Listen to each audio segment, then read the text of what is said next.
Mungkin sedikit sih Bu, untuk hari ini nggak yang gimana-gimana banget, cuman output luaran yang kami harapkan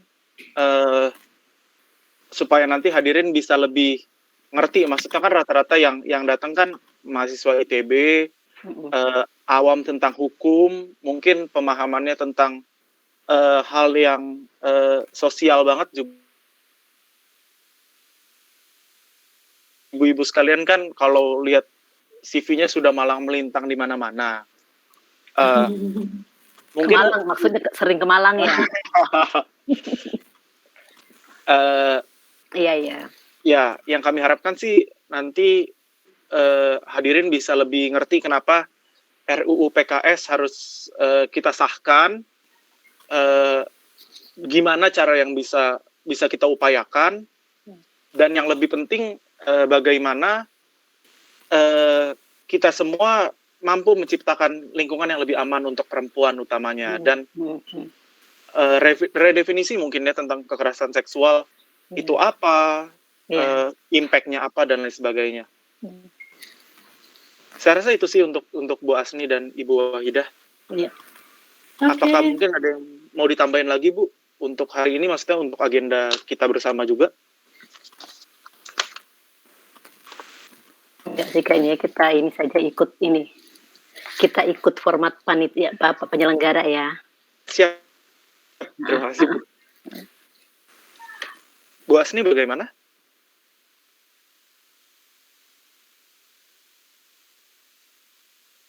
Kan ini lebih ke arah sosialisasi tentang RUU-nya sendiri ya, fakta-faktanya, terus juga bagaimana kondisi yang berjalan saat ini, advokasi di tingkat legislatifnya gitu ya, dan juga diharapkan nanti gimana peran teman-teman terutama mahasiswa ya dalam mendorong pengesahan RUU ini gitu. Nanti harus ke sana. Baik, siap. Terima kasih Bu Asni. Kita sembari menantikan, udah pukul 4, kita menantikan hadirin sekalian ya Bu ya. Mungkin sampai 16.10 kalau dari rundown yang saya terima. Nggak apa-apa. Iya. Teman-teman juga udah punya inisiatif sendiri untuk diskusi. Belum lagi kan beberapa terjadinya kekerasan seksual di lingkungan kampus juga kan ya. Yang terakhir yang masih proses sekarang seperti di Mataram kan masih proses. Di tingkat fakultas sudah selesai, itu dibawa ke tingkat rektorat.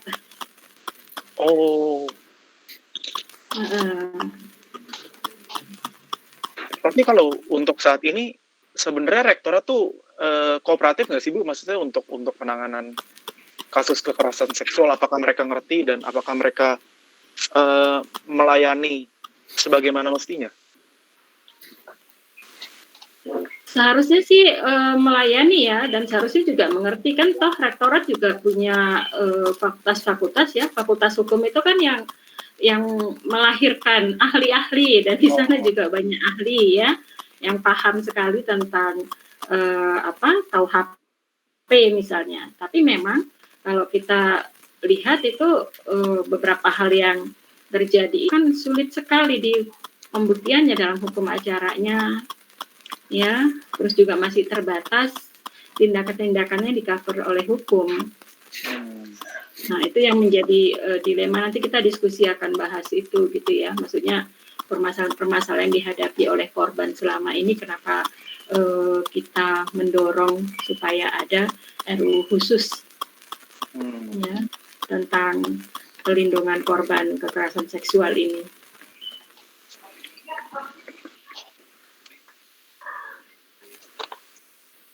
Kalau ini PSIK ini apa itu Mas Pak? Perkumpulan Studi Ilmu Kemasyarakatan Bu. Jadi kalau kami di ITB kan unit yang membicarakan tentang sosial politik tidak begitu banyak, kajian-kajian sosial politik, dan kami salah satu yang tertua dan mengakomodir. Mungkin untuk lebih jelasnya ada presiden kami di sini, Pak Ignatius Christian, mau menjelaskan sedikit tentang PSIK, Pak Ian. Oke, ya silakan Mas.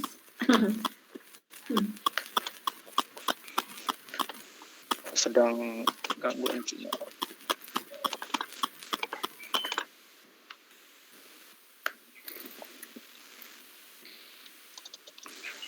Oh, kayaknya sedang gangguan sinyal, Bu. Mungkin kalau boleh dijelaskan, membahas apa saja yang memang sedang naik sih, Bu, tentang sosial politik. Waktu gerakan mahasiswa tahun lalu kami juga bahas, melakukan kajian, ngobrolin banyak, lalu juga aktif di banyak hal-hal lain seperti Februari lalu kami membahas mengenai penghayat kepercayaan dan kampus, bagaimana cara mengakomodirnya, lalu juga Iya. seperti sekarang, ya lebih ke isu-isu sosial sih, Bu. Oke. Mhm. Jadi ini gabungan mahasiswa dari seluruh fakultas-fakultas yang ada ya? Iya, Bu. Oke. Menarik juga ya. Jadi artinya tidak fokus ke, kan kok selama ini kan lebih ini ini kegiatan di luar yang seperti BEM atau ini ya senat apa gitu ya. Iya, Bu. Oke. Keren, saya melihat medsosnya keren-keren, kreatif. Aduh. Keren kemasannya. Oh iya. Mantul. Ya, saya kan sempat kepoin kemarin.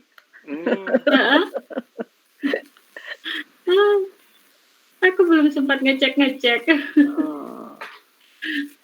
Habis tadi malam sampai jam berapa itu? Jam 10:30.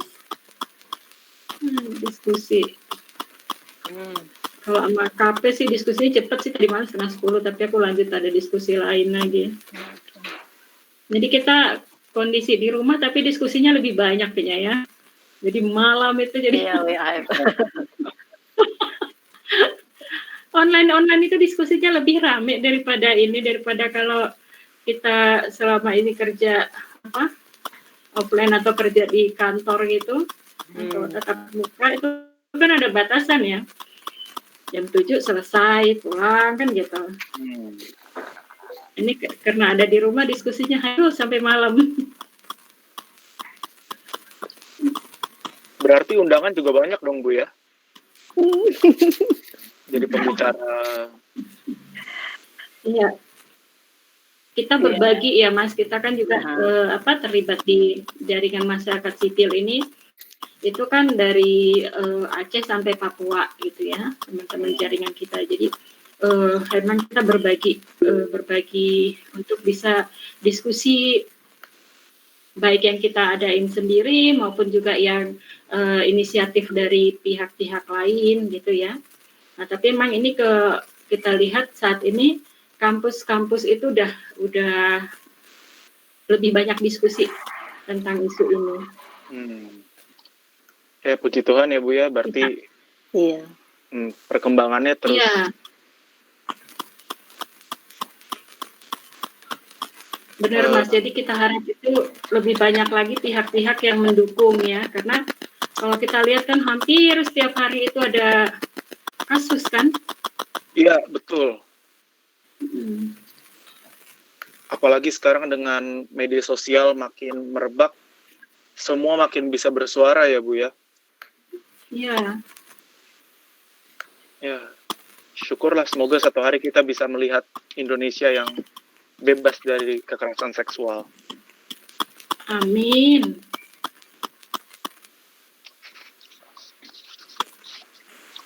Oke, izin ibu-ibu sekalian, berhubung sudah pukul 4:10 juga, mungkin kita mulai saja ya.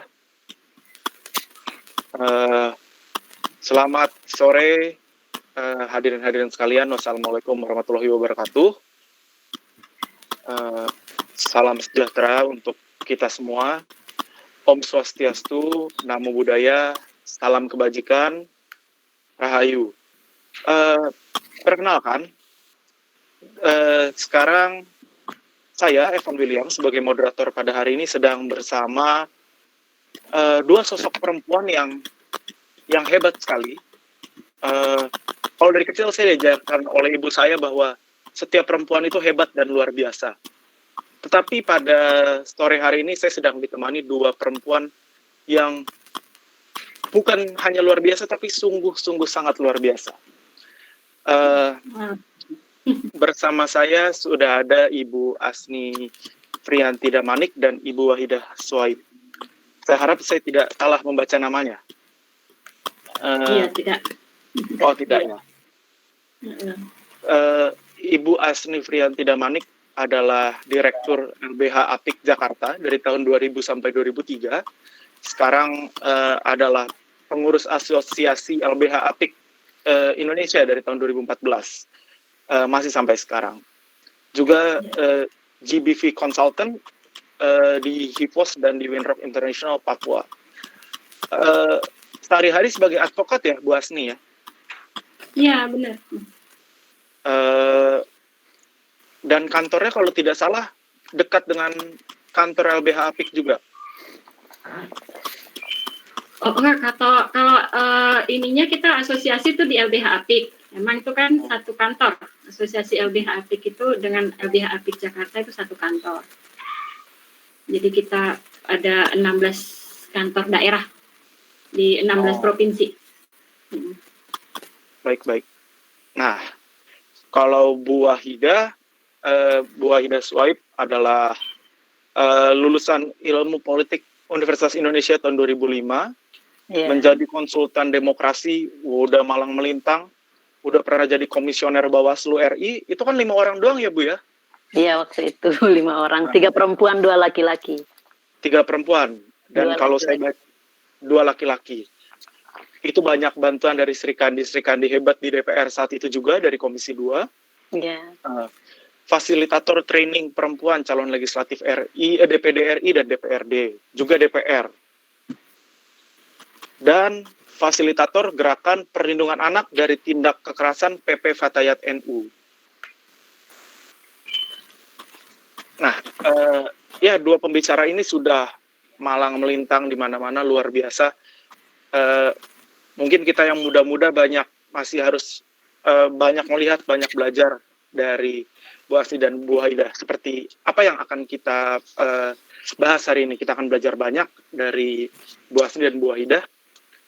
Melihat pergerakan-pergerakan bahwa kalau untuk hari ini ya, seperti yang kita tahu bulan kemarin atau 2 bulan lalu, RUU PKS itu dihapuskan dari Prolegnas atau Program Legislasi Nasional Prioritas.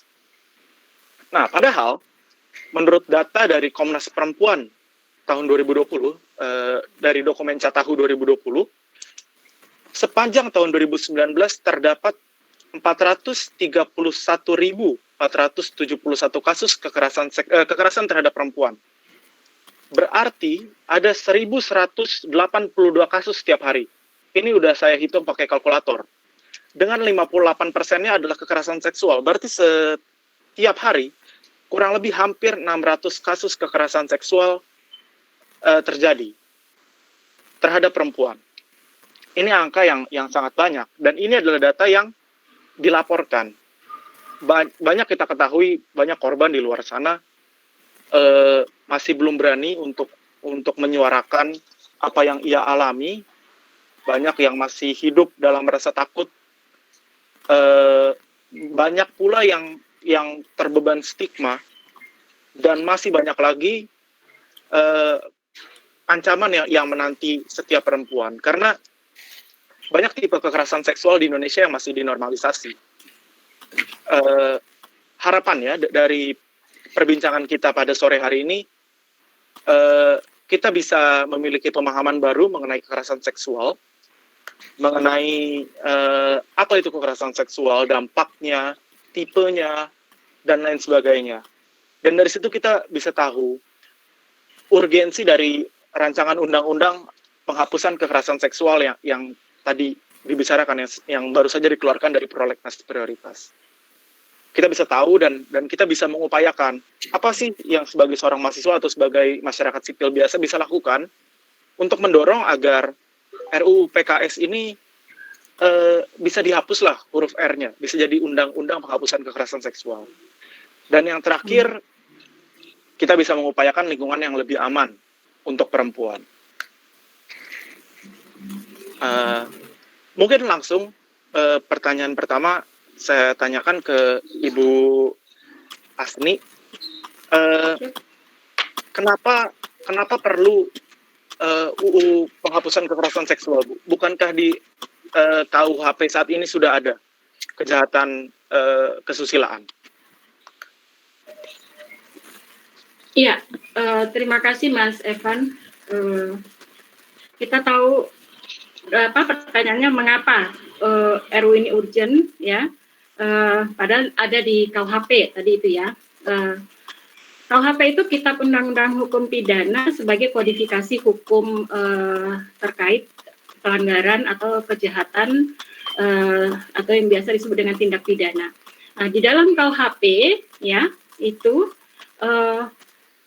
hanya mengatur 2 bentuk kekerasan seksual dan yaitu perkosaan serta perbuatan cabul. Dan itu pun tidak disebut sebagai kekerasan seksual, tapi disebut sebagai pelanggaran kesusilaan. Kesusilaan yang dimaknai itu sebagai perbuatan yang menimbulkan ketidaksenangan atau ketidaknyamanan oleh yang dilihat oleh lingkungan, yang diakui oleh lingkungan. Jadi ini penerapannya kalau lihat di dalam KUHP itu sendiri ya, bisa dibaca di pasal 285, itu definisi perkosaan sendiri itu terbatas hanya antara laki-laki dan perempuan dan penetrasi. Ya, jadi artinya perempuan di sini juga itu perempuan yang bukan istrinya. Ya, itu. Jadi ada bentuknya itu harus ada kekerasan atau ancaman kekerasan, tapi bentuk lain misalnya kayak adanya kondisi ketidaksetaraan, ya, adanya juga tipu daya, ya, atau iming-iming, itu nggak masuk sebagai bentuk perkosaan. Dan penetrasi di sini harus masuknya di sini udah dewasa semua ya, jadi masuknya penis ke vagina. Jadi kalau tidak sampai keluar, secara hukum kita bicara, pembuktian ada sperma itu tidak masuk perkosaan, ya, gitu. Jadi itu satu, dan itu akhirnya masuknya perbuatan cabul. Nah, bedanya di dalam ancaman hukumannya. Kalau di KUHP itu di maksimal 12 tahun, sementara kalau di perbuatan cabul itu maksimal 9 tahun. Jadi dari KUHP sendiri kita melihat rumusan-rumusan bentuk kekerasan seksual itu belum diakomodir seluruhnya. Padahal banyak kasus yang terjadi sekarang, misalnya perkosaan bukan hanya penetrasi, tapi di luar itu kan cukup banyak. Ya, itu satu. Terus di sini juga hanya diakui itu perempuan sebagai korban. Laki-laki tidak diakui sebagai korban, itu di dalam KUHP. Terus selain itu proses hukum acaranya, pembuktiannya itu sangat terbatas. Jadi tidak ada aturan yang khusus. Misalnya untuk bisa membuktikan adanya satu tindak pidana perkosaan itu harus minimal 2 dari 5 alat bukti harus ada. Misalnya harus minimal ada saksi, ya, saksi itu harus 2 orang. Kita tahu untuk bentuk-bentuk perkosaan atau perbuatan cabul itu jarang sekali ada saksi yang melihat, ya. Nah, kalau untuk perbuatan cabul sekarang yang marak misalnya itu ada terjadi di publik itu misalnya kayak yang remas payudara atau apa gitu, itu bisa ada CCTV yang membantu, ya. Tapi kalau untuk bentuk lain perkosaan, apalagi kalau terjadi misalnya dalam rumah atau di kantor, ya, yang ada hubungan atau mungkin di kampus, itu sulit sekali pembuktiannya. Apalagi kalau perbuatan cabul, itu nggak ada bekas sama sekali. Jadi perbuatan cabul itu di luar yang penetrasi, misalnya disentuh, dicolek, diraba, itu nggak ada sama sekali, gitu ya. Nah, itu yang menjadi kendala. Terus selain itu juga dalam hukum acara kita itu kan nggak ada pengaturan hak-hak korban. ya, hak untuk dia didampingi dalam proses peradilan, misalnya ya, hak korban itu untuk mendapatkan pemulihan. Nah, kita bisa banyak dengar kasus ya, yang baru-baru ini aja di Madura itu ada geng rape, korbannya itu belum sempat lapor atau belum sempat itu bunuh diri, satu. Kalau yang di Serang kemarin itu ya, yang geng rape juga, yang kasih dia sakit dibawa ke rumah sakit jiwa sampai meninggal. Gitu. Artinya pemulihan itu karena tidak ada aturannya, payung hukumnya diatur di dalam hukum kita ya tergantung kepada keaktifan dari lembaga layanan yang ada di daerah atau P2T, P2A di daerah gitu. Nah, di daerah ini juga sendiri situasi sekarang kalau kita lihat tergantung kebijakan pimpinan daerah ya. 2 minggu lalu saya tuh diskusi dengan Papua, dana untuk pembangunan rumah aman tuh dipakai untuk pembiayaan COVID-19 gitu. Jadi itu tadi karena nggak ada aturan hukum tentang ini yang selain di KUHP itu hanya mengatur 2 saja, tapi faktanya banyak bentuk kekerasan seksual yang terjadi ya, belum diakomodir, terus data kasus terus meningkat, kayak LBH Apik Jakarta aja itu di tahun 2019 ya beda dengan Komnas Perempuan data. Kalau Komnas Perempuan kan mengumpulkan semua. Kalau LBH Apik Jakarta yang datang langsung itu di tahun 2019 tuh 149 kasus kekerasan seksual yang ditangani. Gitu. Yang untuk lingkungan hanya Jakarta saja. Itu yang muncul ke permukaan. Tapi kita tahu kasus kekerasan seksual itu seperti fenomena gunung es kan. Kecil kelihatan tapi di dalam lautan itu dia besar sekali, itu yang terjadi gitu. Jadi ada beberapa hal tadi selain undang-undang KUHP belum memenuhi, belum mengatur secara lengkap tentang bentuk-bentuk KS, juga proses pemeriksaannya ya, terus belum ada aturan hukum tentang hak-hak korban di dalamnya, terus sampai jadi dan masih ada kebijakan-kebijakan yang bersifat parsial di antara penegak hukum. Nah itu kenapa kita menyatakan bahwa ini harus dibuat aturan khusus tentang pelindungan korban kekerasan seksual. Itu Mas. Halo Mas Evan? Iya Bu, maaf tadi ke exit. Dan kalau nggak salah Ibu ada bawa presentasi ya? Iya, saya udah kirim sebenarnya. Kalau mau ditampilkan. Mungkin dari operator bisa dibantu untuk share screen presentasi dari Bu Asni. Sebentar ya Bu ya, kita coba. Iya. Oke. Nah ini tadi fenomena gunung es.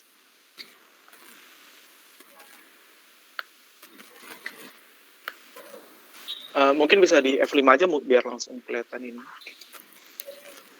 Karina, thank you.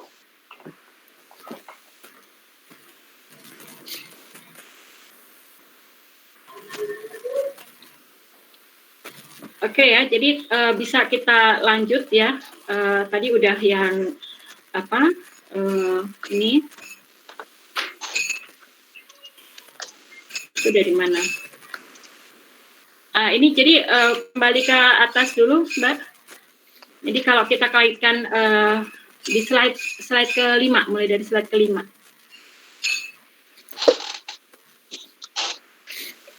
Karina, mungkin boleh tolong bantu ke slide 5. Oke. Slide ke-5, ya urgensinya itu tadi.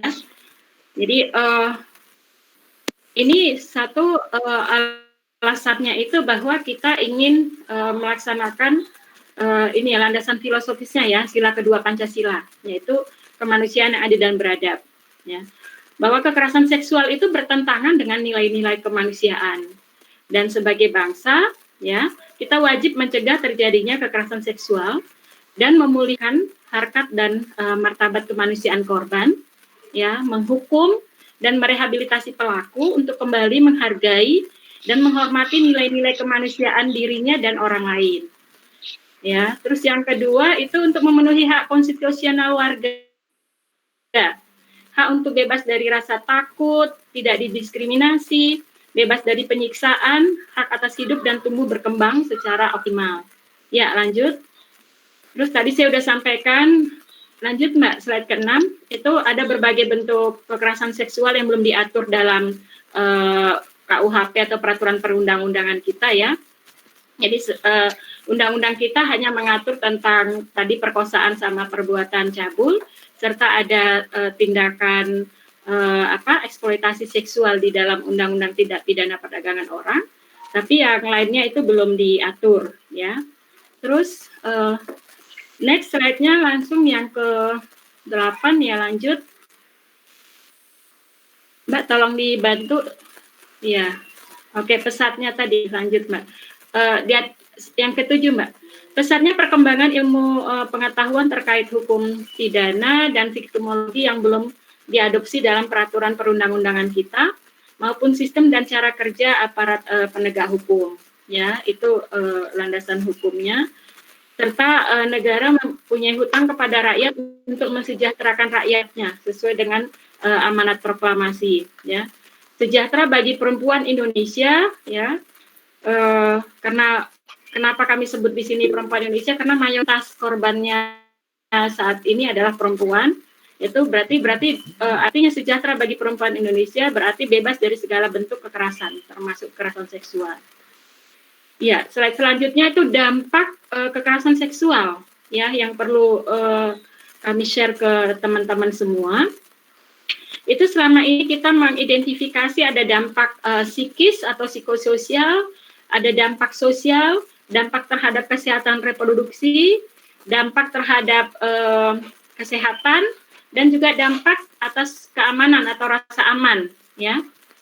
Yang dimaksud bentuk-bentuk dari dampak psikis, slide selanjutnya Mbak, itu adalah trauma ya, stres, rasa tidak percaya, depresi, terus ada post traumatic stress disorder ya, itu atau PTSD, itu artinya gangguan yang dialami korban pasca trauma. Biasanya tuh ada saat-saat tertentu dia teringat kembali atau terulang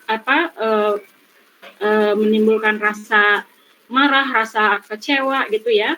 Terus ada juga korban yang memiliki pikiran atau perilaku dan usaha untuk bunuh diri gitu. Jadi itu nggak tertuang, maksudnya nggak terlihat ya. Jadi mereka melakukan itu. Terus sorry.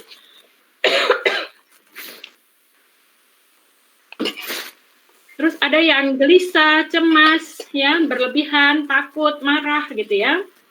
Terus bagi korban ada yang merasa malu, perasaan tidak aman, ya. Terus menyalahkan atau membenci diri sendiri, ini yang paling berat sebenarnya untuk proses pemulihannya.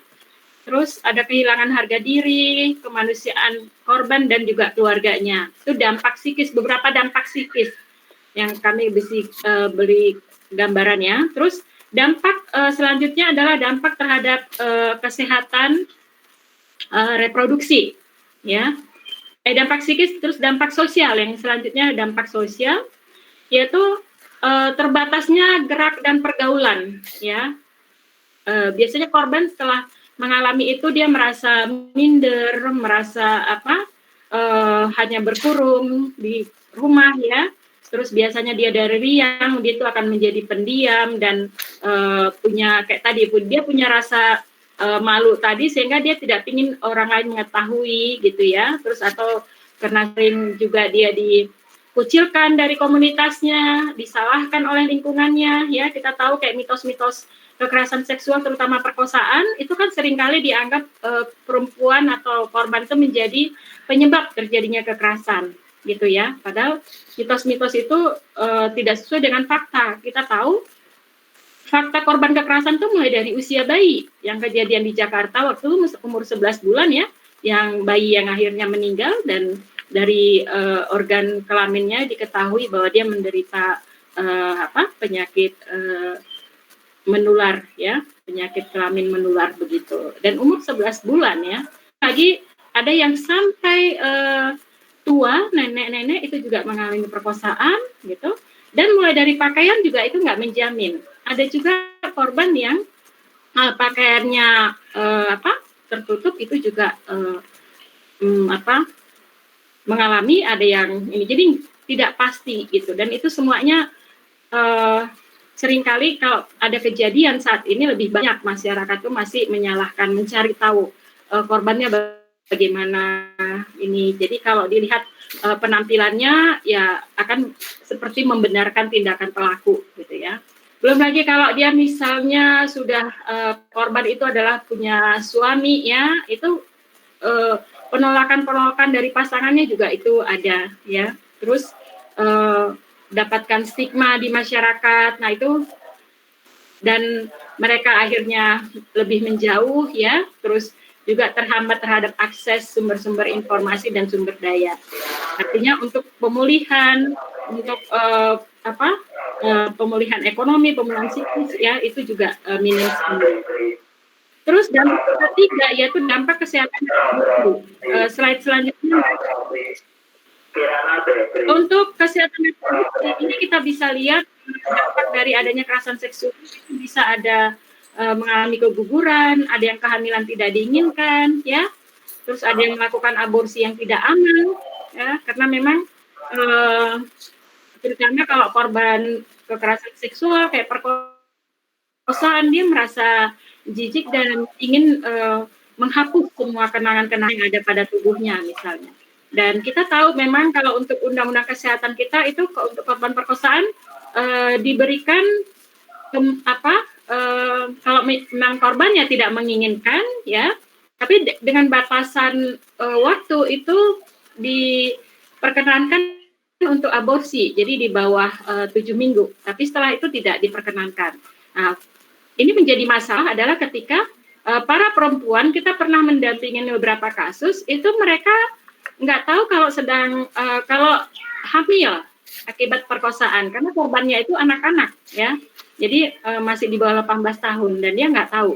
Nah, dan ketika terjadi kehamilan ya, itu kalau masih ingat yang kasusnya di Depok, dan dia diperiksa ke kesehatan ke puskesmas, dinyatakan hanya sakit mah biasa gitu. Jadi dokter umum sendiri pun nggak paham anak ini pada saat itu ternyata sudah hamil 4 bulan dan dia nggak tahu.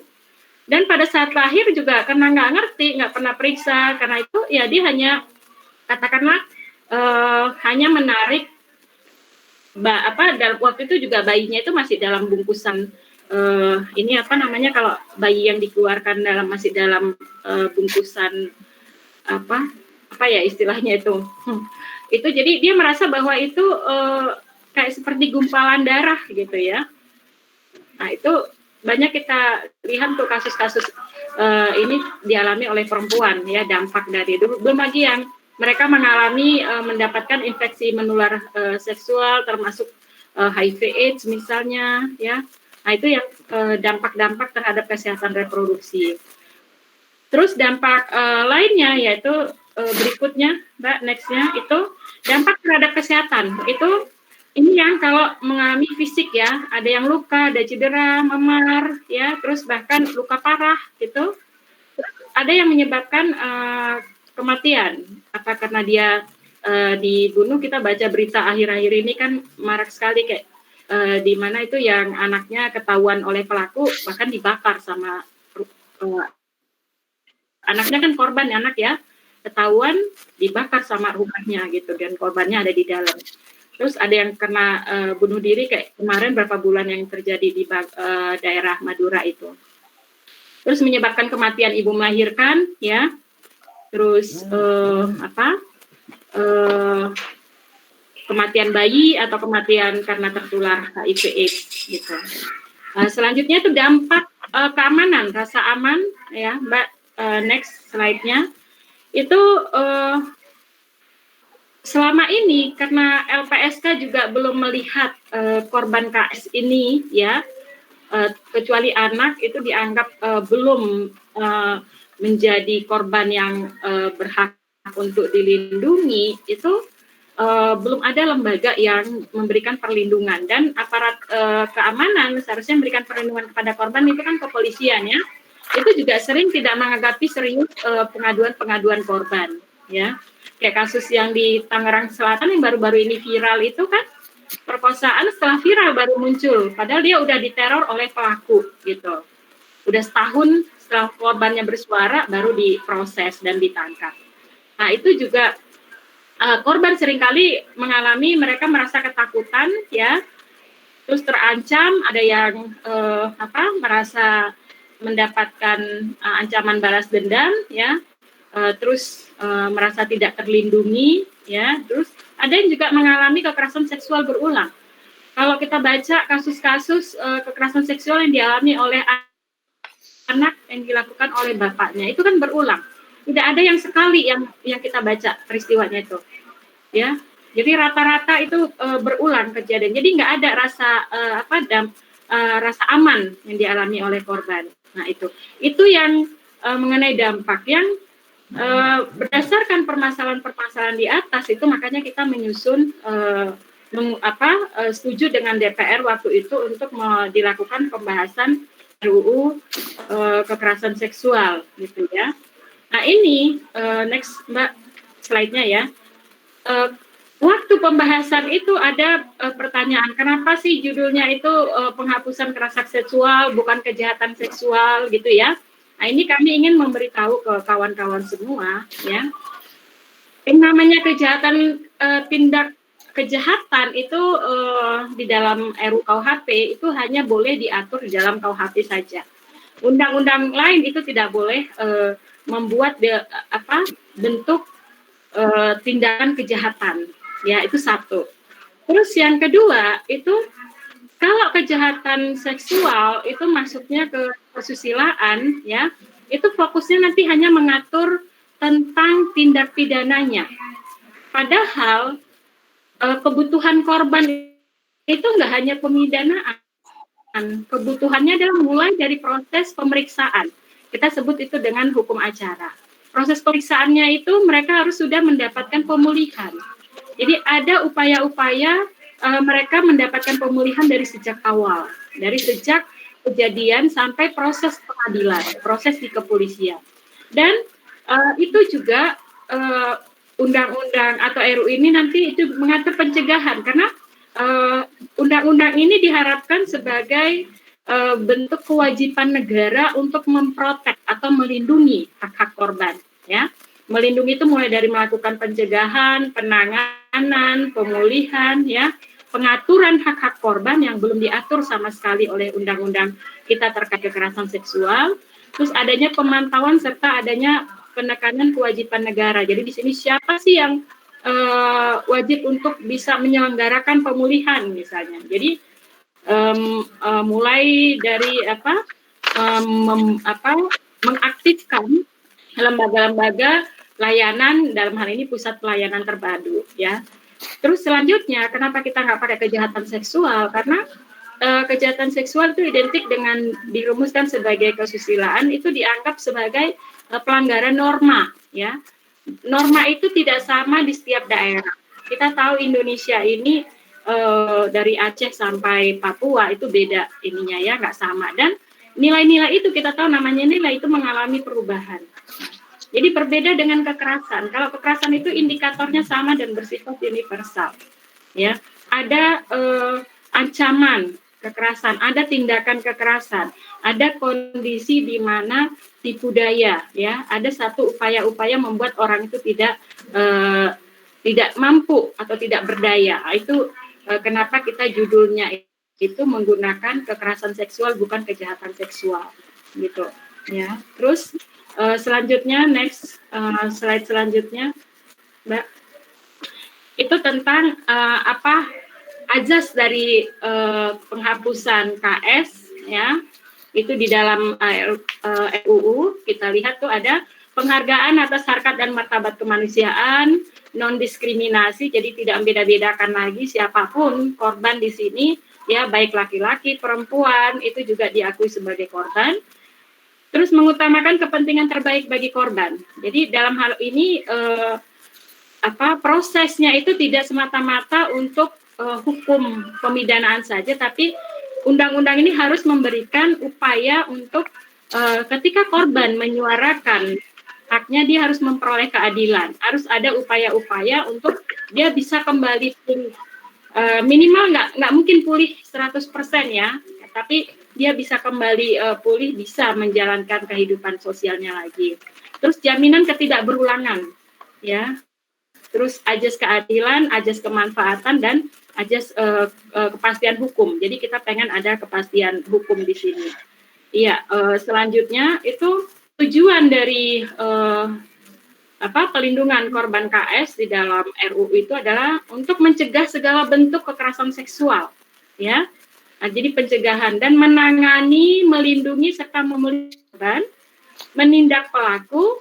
Menindak ini bisa nanti dalam hukumannya itu ada pidana penjara atau ada tindakan rehabilitasi khusus, ya. Terus mewujudkan lingkungan bebas kekerasan seksual, di mana di sini juga di dalam RU ini ada peran serta masyarakat.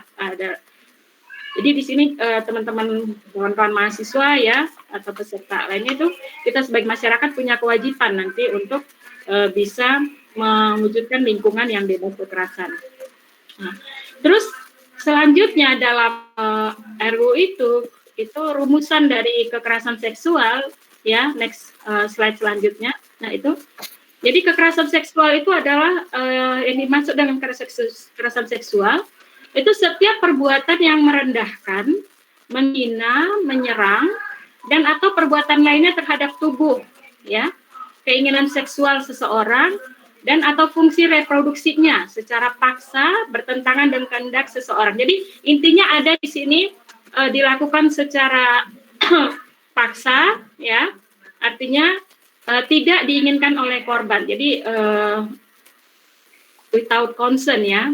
Terus yang menyebabkan seseorang itu tidak mampu memberikan persetujuan dengan bebas karena ketimpangan relasi, ya, atau relasi gendernya yang berakibat atau dapat berakibat penderitaan atau kesengsaraan tadi yang saya sebutkan, dampaknya tadi secara fisik, psikis, seksual, kerugian secara ekonomi, sosial, budaya, dan politik.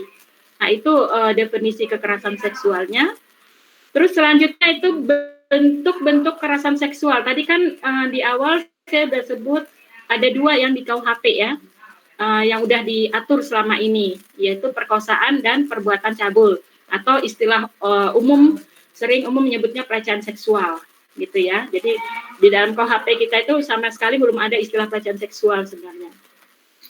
Itu berdasarkan kenapa ini ada 9 bentuk kekerasan, ini berdasarkan fakta-fakta yang terjadi. Jadi kita itu tidak mengandai-ngandai, tapi memang fakta adanya kekerasan seksual 9 bentuk ini yang terjadi di masyarakat dan lebih banyak dialami oleh perempuan.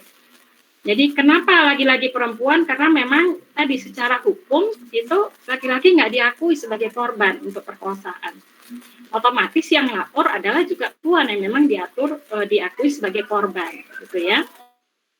Jadi ada bentuk pertama pelecehan seksual, yang kedua eksploitasi seksual, yang ketiga pemaksaan dan penggunaan kontrasepsi, jadi ada pemaksaan. Terus yang keempat itu pemaksaan penghentian kehamilan, yang kelima perkosaan, yang keenam pemaksaan perkawinan, yang ketujuh pelacuran, yang kedelapan itu perbudakan seksual, yang kesembilan itu penyiksaan seksual. Nah, masing-masing definisinya ini bisa dibaca di sini slide selanjutnya itu tentang pelecehan seksual. Ya, jadi pelecehan seksual itu adalah tindakan bisa fisik dan non fisik, ya, kepada orang lain yang tidak diinginkan orang tersebut berhubungan dengan bagian tubuh yang bernuansa seksual. Jadi konotasi. Jadi ada memang hasrat atau keinginan pelaku, ya. Gitu. Jadi kalau bisa dilihat sini fisiknya apa, non fisik itu apa. Jadi selama ini memang arahnya itu fisik.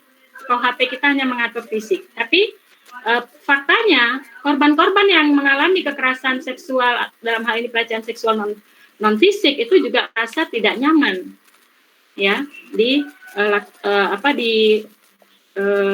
mengalami tindakan misalnya kayak ciulan, kedipan mata, ya, isyarat-isyarat bahasa tubuh yang mempermainkan atau memperlihatkan alat kelamin, gitu ya, atau mempertunjukkan konten-konten pornografi gitu. Nah itu. Terus kalau pelecehan seksual ini untuk yang non fisik itu delik aduan, artinya kalau korbannya nggak nuntut itu nggak diproses, ya. Jadi kita mengusulkan itu delik aduan untuk yang non fisik. Tapi kalau untuk fisik itu delik murni, artinya siapapun yang mengetahui itu bisa melapor. Yang kedua, bentuk kedua adalah eksploitasi seksual. Eksploitasi seksual itu adalah perbuatan dengan, jadi di sini nih unsur-unsurnya tuh ada kekerasan, ancaman kekerasan, tipu muslihat, kebohongan, keadaan palsu, penyalahgunaan kewenangan, ya, ketergantungan seseorang, agar orang itu mau melakukan hubungan seksual dengan dirinya, dengan pelaku atau dengan orang lain. Ya, itu dengan masuk untuk mendapatkan keuntungan. Keuntungan di sini tidak berupa uang saja, tapi atau tidak berupa uang, bisa juga berupa barang atau gratifikasi, ya, seksual kan itu banyak. Terus atau bedanya di sini eksploitasi seksual yang ada diatur dalam RUU dengan yang ada di tindak pidana perdagangan orang, ya, Undang-Undang TPPO, itu kalau dalam Undang-Undang TPPO itu harus ada proses perekrutan, ya, perekrutan membawa orang itu penempatan gitu ya. Tapi kalau di sini tidak perlu ada perekrutan, ya, tapi orang itu dimanfaatkan untuk ke ini dia sendiri atau juga untuk orang lain dan dia mengambilkan keuntungan. Itu masuk eksploitasi seksual. Karena kalau ini tidak diatur, sementara fakta banyak terjadi, itu nggak masuk kemana aturan hukumnya nanti, ya. Terus selanjutnya itu usulan ketiga bentuk kekerasan seksualnya adalah pemaksaan kontrasepsi. Ya, di sini setiap orang dilarang untuk melakukan pemaksaan, pemasangan atau penggunaan alat kontrasepsi. Dengan, nah di sini caranya apa? Kekerasan, ancaman kekerasan, penyalahgunaan kekuasaan, penyesatan, penipuan, ya, ketidakberdayaan, tanpa persetujuan orang tersebut. Jadi memang ini lagi-lagi di sini kekerasan itu ada tanpa persetujuan orang dan maksudnya apa? Membuat kehilangan fungsi reproduksinya untuk sementara waktu. Terus atau juga untuk permanen. Artinya dia tidak bisa hamil dan tidak bisa melahirkan lagi misalnya. Atau tidak bisa hamil untuk sementara waktu. Bentuk yang keempat itu perkosaan. Jadi bentuk keempat pemaksaan aborsi. Mbak, pemaksaan aborsi di sini adalah melarang setiap orang dilarang untuk menghentikan kehamilan seorang perempuan dengan kekerasan, ancaman kekerasan, ya, penyalahgunaan kekuasaan, penyesatan, lagi-lagi seperti itu ya. Dan ada pertanyaan, berarti aborsi boleh dong gitu ya. Misalnya, aborsi itu udah diatur dalam Undang-Undang Kesehatan, nggak boleh. Dilarang aborsi di Indonesia. Nah, jadi penekanan kita ini adalah kalau perempuan itu dipaksa untuk melakukan aborsi. Ya, banyak sekarang apa karena hubungan hubungan pacaran yang nggak diinginkan, terus aborsi gitu ya. Nah, itu di sini perempuan yang dipaksa melakukan aborsi itu dia tidak dapat dipidana. Itu usulan kita. Yang kelima, bentuk kelima, bentuk KS-nya adalah perkosaan. Mohon maaf Bu. Waktunya ya? Iya, waktu pemaparan takutnya tidak sesuai jadwal. Iya, dikit lagi nih Mas, yang mungkin yang bentuknya aja kali ya. Pemaksaan perkosaan, ya perkosaan itu bisa tadi lebih luas pengertiannya daripada yang ada di KUHP, ya. Terus pemaksaan perkawinan di sini kalau kita lihat definisinya itu ya. Tetap ada upaya-upaya kekerasan atau ancaman kekerasan memaksa orang untuk kawin, seperti yang terjadi kawin tangkap ya di Sumba baru-baru ini. Terus pemaksaan pelacuran, ya. Terus memaksa pelacuran, jadi orang dipaksa untuk dilacurkan, ya. Nah itu juga ini masuk di sini. Terus perbudakan seksual itu kasus yang kejadian di Makassar waktu itu ya, yang berapa tahun itu anak hilang nggak taunya ditaruh di gua gitu ya. Terus tapi nggak hanya itu, kalau perbudakan seksual di sini ada unsur-unsur lain, jadi itu berulang kejadiannya dan ada kurun waktu tertentu. serta terakhir penyiksaan seksual. Itu bentuknya. Penyiksaan seksual ini bukan tujuan untuk kenikmatan seksual, tapi penyiksaan seksual tujuan untuk melakukan intimidasi, untuk mendapatkan informasi gitu ya, yang dilakukan oleh aparat, dan juga bagian dari persekusi itu bagian dari penyiksaan seksual. Nah, jadi RUU ini selain bentuk KS 9 bentuk kekerasan seksual, juga mengatur tentang hak-hak korban, nanti bisa dibaca ya, terus mengatur hukum acara, serta pemidanaan. Pemidanaannya di sini selain pidana pokok penjara, yang pidana pokoknya ada penjara, ada rehabilitasi khusus, dan juga pemberatan, itu yang terakhir, dan ada tambahan. Jadi kalau tadi untuk yang pelecehan seksual itu bisa rehabilitasi khusus pelakunya, ya, dan ada pidana tambahannya bisa dibaca. Itu saja, Mas Pan. Maaf, waktunya banyak. Terima kasih. Iya, tidak apa Bu. Tapi dari pemaparan tadi kita semua cukup dapat penjelasan yang komprehensif ya tentang kekerasan seksual, dan RUU PKS sudah mengatur sebenarnya bentuk-bentuk kekerasan seksual. Mungkin kita berpindah ke Ibu Wahidah. Ibu Wahidah, apakah ada presentasi yang mungkin mau dibantu untuk di-share screen? Iya, ada. Sudah Saya dikirim, sudah ya? share ke Mbak Janet. Oh ya. Janet. Oke. Ya, Silakan, Bu Wahidah. ya, oke. Assalamualaikum warahmatullahi wabarakatuh. Shalom. Salam sejahtera untuk kita semua. Om Swastiastu, Namo Buddhaya, Rahayu, dan salam semangat. Salam semangat mengawal RUU yang memang sangat dibutuhkan oleh bangsa ini. Yang terhormat, kalau di jaringan kami memanggilnya Kak Asni Damanik ya. Beliau sudah sangat malang melintang ya dalam pendampingan korban. Dan kami sama-sama tergabung dalam jaringan masyarakat sipil untuk advokasi RUU penghapusan kekerasan seksual. Jaringan ini terdiri dari gabungan NGO dan jaringan, jadi jaringan berjaringan lagi ya, dalam rangka membangun sinergi untuk mengawal RUU penghapusan kekerasan seksual ini. Jaringan terbagi dari 3 tim, ada tim substansi, Mbak Asni ada di situ, ada tim lobby, dan ada tim kampanye. Oke, saya kasih judul di sini, mengawal pengesahan RUU penghapusan kekerasan seksual. Saya Wahidah Suhaib dari pimpinan pusat Fatayat NU, kemudian di jaringan advokasi RUU penghapusan kekerasan seksual. Lanjut. Mungkin menjawab pertanyaan dari Mas Evan tadi ya. Saya panggil Dek, Bung, atau Mas ini? Apa saja Bu, senyamannya. Halo, Mungkin apa Mas saja. Oh, oke, Mas aja, Iya. Oke. Saya ini saja, singkat-singkat saja. Mengapa perlu RUU penghapusan kekerasan seksual? Pertanyaan mendasar tadi. Karena kasus kekerasan seksual terus meningkat berkali lipat dan menjadi ancaman nyata bagi manusia dan kemanusiaan. Kemudian bisa menimpa siapapun. Tapi kemudian perempuan, anak, dan kelompok disabilitas rentan mengalami kekerasan seksual.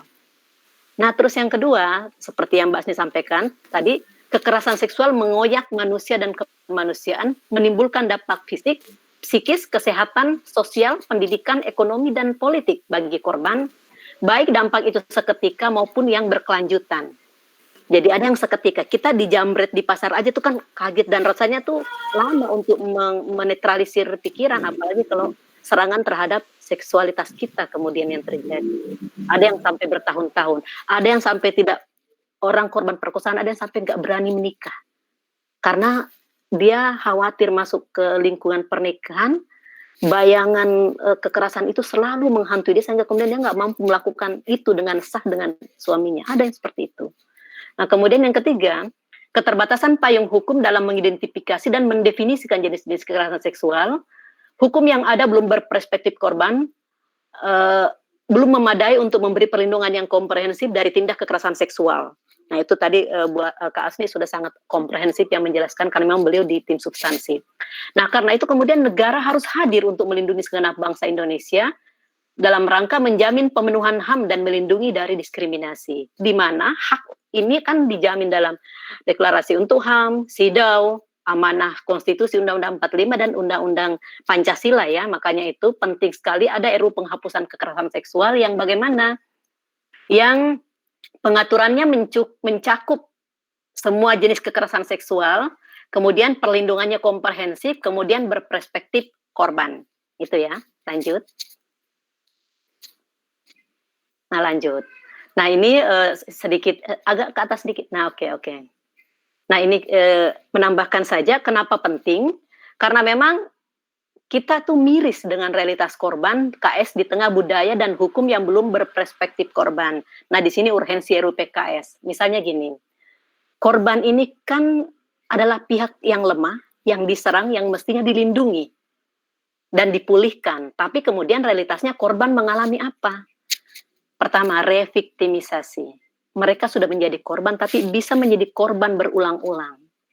Contoh mungkin sering kita membaca di media, orang melapor ke polisi itu seringkali ada budaya namanya victim blaming, menyalahkan korban. Ditanya, memang pakaianmu waktu itu seperti apa? Pakai baju ini kali, terbuka kali. Kayak gitu. Atau mungkin kamu yang menggoda. Nah, ini kan betul-betul mungkin menyakitkan bagi korbannya. Kemudian seringkali juga dikaitkan dengan background seksualitasnya. Misalnya gini, ada perempuan, dia PSK ya, pekerja seks komersil. Tapi kemudian dia memang profesi PSK, tapi kemudian dia mengalami sesuatu semacam kekerasan seksual, kemudian melapor. Sering kemudian polisi itu meledek. Nah, itu kan udah pekerjaan sehari, masa sekarang dilaporkan. Nah, itu padahal ini kan persoalan ini ya, ketidakterimaan dia terhadap serangan yang dialami, perilaku kekerasan seksual gitu, terlepas apapun ininya, profesinya, tapi kalau dia nggak nyaman dengan sesuatu yang sifatnya serangan seksual itu, dia berhak kemudian keberatan, kemudian melaporkan. Nah, kemudian terjadi kriminalisasi korban. Korban yang melapor dan sering atau kadang dijadikan tersangka, bahkan sampai ke terdakwa. Misal dengan tuduhan pencemaran nama baik. Mungkin kasus Baik Nuril ini bukti nyata ya betapa belum berpihaknya proses hukum kepada korban. Nah, kemudian yang kedua, solusi terhadap korban yang sebenarnya juga sangat tidak berperspektif korban. Misalnya gini, korban ini pertama, ya udah dinikahin aja sama yang ini. Kan seringkali tidak memahami perasaan korban. Pertama, korban sering diminta diam dan berdamai dengan pelaku. Kadang berdamai itu pakai kompensasi, kadang tidak, tapi kemudian ada tekanan yang membuat mereka kemudian kadang terpaksa harus berdamai. Yang kedua, korban dinikahkan dengan pelaku atau pemerkosa, di mana kemudian itu dia tidak atas dasar suka sama suka, tapi kemudian dia konteksnya untuk menutup aib. Ya, jadi dia kemudian dinikahkan dengan pemerkosanya. Nah, nah, kemudian terintimidasi dan dikeluarkan dari sekolah. Seringkali kan ada juga yang seperti itu. Jika menyangkut nama baik sekolah atau kemudian pelakunya adalah tokoh yang dihormati di kampus, seringkali kemudian mahasiswa yang kena korban. Kemudian terintimidasi, terisolasi di lingkungan tempat tinggalnya. Tadi Kak Asni mengatakan mungkin kasus Yuyun contoh ya Kak Asni ya. Bagaimana kemudian Yuyun yang diperkosa oleh 14 laki-laki. Cara bergantian sampai meninggal, sampai kemudian ini. Tapi kemudian kan keluarganya meninggalkan tempat. Karena memang seolah itu adalah aib. Nah, jadi korban perkosaan juga itu betul-betul gimana ya? Karena gini, seolah-olah ini kan kalau diperkosa kehilangan keperawanan. Nah, kehilangan keperawanan itu bagi sebagian masyarakat masih dianggap aib. Sehingga kemudian korban tuh merasa dia harus menutupi itu, nggak terbuka. Nah, kemudian yang kedua, sistem peradilan pidana belum berperspektif korban. Pertama, hak korban belum diatur dalam KUHP ya. Hak konseling, pendampingan oleh psikologi ya, pendampingan layanan kesehatan, bantuan hukum, restitusi, ganti rugi. KUHP baru mengatur hak-hak tersangka dan terdakwa. Nah, kemudian yang kedua, beban pembuktian pada korban. Mestinya kan polisi mencari ya, tapi kemudian sering. Nah, seperti Kasni katakan tadi, saksi korban seringkali tidak, korban yang ditempatkan sebagai saksi ya, seringkali juga tidak terlalu dipercaya keterangannya. Mana ada nggak saksi yang menyaksikan? Mana iya terjadi perkosaan kalau ada saksi yang menyaksikan, kecuali memang ada kerjasama di antara mereka, jadi memberatkan korban. Nah, kemudian aparat penegak hukum belum berperspektif gender. Contoh misalnya kekerasan dalam pacaran ya, kekerasan seksual dalam pacaran, tapi kemudian dia memang diserang secara seksual oleh pasangannya. Keberatan pacarnya, suka sama suka kali, mungkin karena kalian bertengkar karena jadi gini, tidak mencoba mencari lebih tahu. lebih dalam tentang apa sih yang dialami oleh korban. Keterbatasan KUHP tadi Kak Asni sudah menyampaikan ya bahwa belum mengatur semua jenis kekerasan seksual, yang ada baru perkosaan dan pencabulan. Definisi perkosaan dalam KUHP harus ada penetrasi ke vagina, harus ada kekerasan atau ancaman, sementara kasus yang ada perkosaan tidak melulu dengan penetrasi, tidak melulu dengan kekerasan, makanya perlu redefinisi. Nah, tidak melulu dengan ancaman, karena seringkali juga memanfaatkan posisi ketergantungan relasi kuasa. Tidak ada ancaman, tapi terkondisikan untuk kemudian mengikuti. Ya, karena memang itu relasi kuasa itu. Nah, itu ya contoh. Ini ya. Lanjut. Nah, ini mungkin saya mengangkat ya data ya relevan dengan diskusi kita, dengan segmen diskusi kita kali ini. Nih ya. Sudah sangat banyak data yang tersaji. Ada dari Komnas Perempuan, catatan tahunannya, ada di Simponi, mekanisme pelaporan data pelanggaran data kekerasan seksual di Kementerian Pemberdayaan Perempuan, ada data dari LBH Apik pastinya, teman-teman JKP3 juga menghimpun data setahu saya ya, Komnas Perempuan apalagi. Nah, tapi ini saya sengaja mengangkat data di saat kekerasan seksual yang terjadi selama pembahasan RUU ini. Ya, kapan pembahasan RUU 2016 masuk prolegnas, prioritas, kemudian 2017 mau dibahas. Berarti patokannya dari 2017 sampai 2019 nih, akhir periode DPR yang lalu. Bayangkan selama 3 tahun itu, ini kasus data Forum Pengada Layanan. Teman-teman udah tahu Forum Pengada Layanan? Itu forum ya, jejaring organisasi selama ini yang melakukan pendampingan korban ya kekerasan ya, dan juga melakukan advokasi terhadap aturan-aturan yang lebih berperspektif adil buat korban. Itu Forum Pengada Layanan yang ada di berbagai provinsi. Nah, ini bisa kita lihat ya, perkosaan adalah yang tertinggi 846, kemudian pelecehan seksual 331, eksploitasi seksual 38, penyiksaan seksual 33, pemaksaan aborsi 13, pemaksaan pelacuran 10, perbudakan seksual 9, pemaksaan kontrasepsi 2, pemaksaan perkawinan 2, tidak diketahui jenisnya itu karena mungkin belum ada definisi yang mencakup itu dan totalnya 1.290. Nah, tapi kemudian ini ya, kita ini menyebut angka-angka di sini ya. Tapi satu kasus saja, mari kita membayangkan boleh jadi korban itu sedang ada di sudut ruangan, nggak berani ketemu orang, mencoba berdamai dengan diri, mencoba untuk tetap riang, pada sebenarnya dia mungkin pada posisi yang psikologinya sangat tidak bisa gitu. Nah, ini ya. Nah, catatannya di sini bahwa dari 1.290 ini hanya 181 kasus KS yang sampai pada proses hukum. Coba, dari 1.200, berarti nggak sampai 10% ya kalau nggak salah ini, atau lebih sedikit ya. Kemudian hanya 2 kasus yang korban mendapat bantuan ekonomi. Nah, restitusi ya salah satunya ya. Nah, ini. Nah, sementara data Komnas Perempuan sendiri sepanjang catatan tahunan 2017, 2018, 2019, sepanjang pembahasan RUU PKS itu ada 17.088 kasus kekerasan seksual yang kemudian masuk datanya kepada Komnas Perempuan. Coba, apa iya misalnya dengan realitas seperti ini yang sangat miris, kemudian kita masih akan membiarkan DPR tidak menjadikan ini sebagai isu penting, ya rekan-rekan sekalian ya. Nah, oke. Kita lanjut.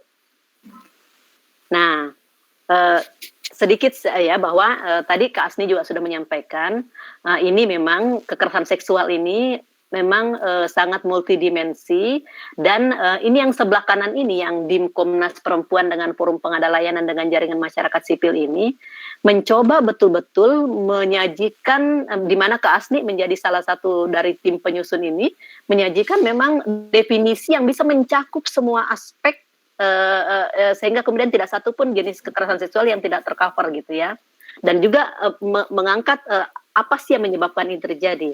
Nah, silakan teman-teman membaca. Tadi Kak Asni sudah menyampaikan setiap perbuatan merendahkan dan atau menyerang fungsi, atau nanti saya nggak usah bacakannya. Tapi titik tekan mungkin menurut saya itu kekuatan dari definisi yang dibuat oleh Komnas Perempuan dengan Forum Pengada Layanan ini dibanding definisi yang lain, karena di sini ada kata-kata dengan memanfaatkan kerentanan, ketidaksetaraan, ketergantungan seseorang berdasarkan jenis kelamin atau status sosial, sehingga seseorang tersebut tidak mampu memberikan persetujuan dalam keadaan bebas, yang berakibat dan atau jadi itu tidak melulu dengan misalnya di sini kan ada ancaman, ada tipu, tapi ini memang ada kerentanan karena ketidaksetaraan status. Nah, di sini masuk kemudian perspektif kekerasan berbasis gender, ya, gender based violence ya. Nah itu karena lingkungan kita patriarki, perempuan lemah, laki-laki berkuasa, makanya kemudian candaan-candaan yang sifatnya melecehkan itu seolah dianggap biasa. Iya kan, benar ya? Benar nggak seperti itu? Rekan-rekan semua. Betul sekali. Sering kali ada dosen, jangankan orang luar ya, dosen bercanda di kampus atau pejabat negara. Beberapa kali pejabat negara terpleset menurut saya bercanda untuk hal yang sebenarnya sudah melecehkan. Contoh ada menteri yang kemarin mencandai janda ya dalam konteks bantuan sosial gitu. Ada mantan wapres yang kemudian bercanda bahwa nggak apa-apa itu perempuan misalnya yang nikah mut'ah di sana puncak sana kan nanti untuk memperbaiki keturunan karena nikah aja dengan orang-orang luar. Nah itu kan candaan pejabat yang mungkin bagi dia biasa tapi sebenarnya itu sudah masuk dalam kategori merendahkan, melecehkan perempuan yang menjadi korban di situ. Nah seperti itu ya betapa ini. Nah lanjut. Nah jadi gini, ini definisi antara di atas sedikit ya. Jadi ini definisi yang dikeluarkan oleh Balik DPR ya, yang sebelah kiri ini yang garisnya orange ya, Balik DPR. Kemudian yang tengah ini tahun Maret 2017, yang tengah ini DIM pemerintah 24 Mei 2017 dan yang terakhir ini adalah dari tadi pada per April 2019. Lanjut. Nah, kemudian ini, apa itu penghapusan? Tadi kan definisinya, apa itu penghapusan kekerasan seksual? Jadi ada 3 versi definisi yang memang masing-masing ada titik persamaannya dan ada titik perbedaannya. Versi Balik DPR RI yang dikeluarkan pada Maret 2017 adalah segala upaya untuk mencegah terjadinya kekerasan seksual, menangani, melindungi, dan memulihkan korban, menindak pelaku dan mengupayakan berulangan kekerasan seksual. Jadi cakupannya spiritnya sama ya, bukan hanya penindakan tapi menangani, melindungi, memulihkan. Nah, kalau di pemerintah jaminan yang diberikan oleh negara untuk mencegah terjadinya kekerasan seksual, melindungi hak korban kekerasan seksual dan menindak serta merehabilitasi pelaku. Nah, di masyarakat sipil, Komnas Perempuan dan FPL dan masyarakat sipil itu lebih bersepakat dengan DIM pemerintah. Kenapa? Karena jaminan, ada kata-kata jaminan diberikan oleh negara.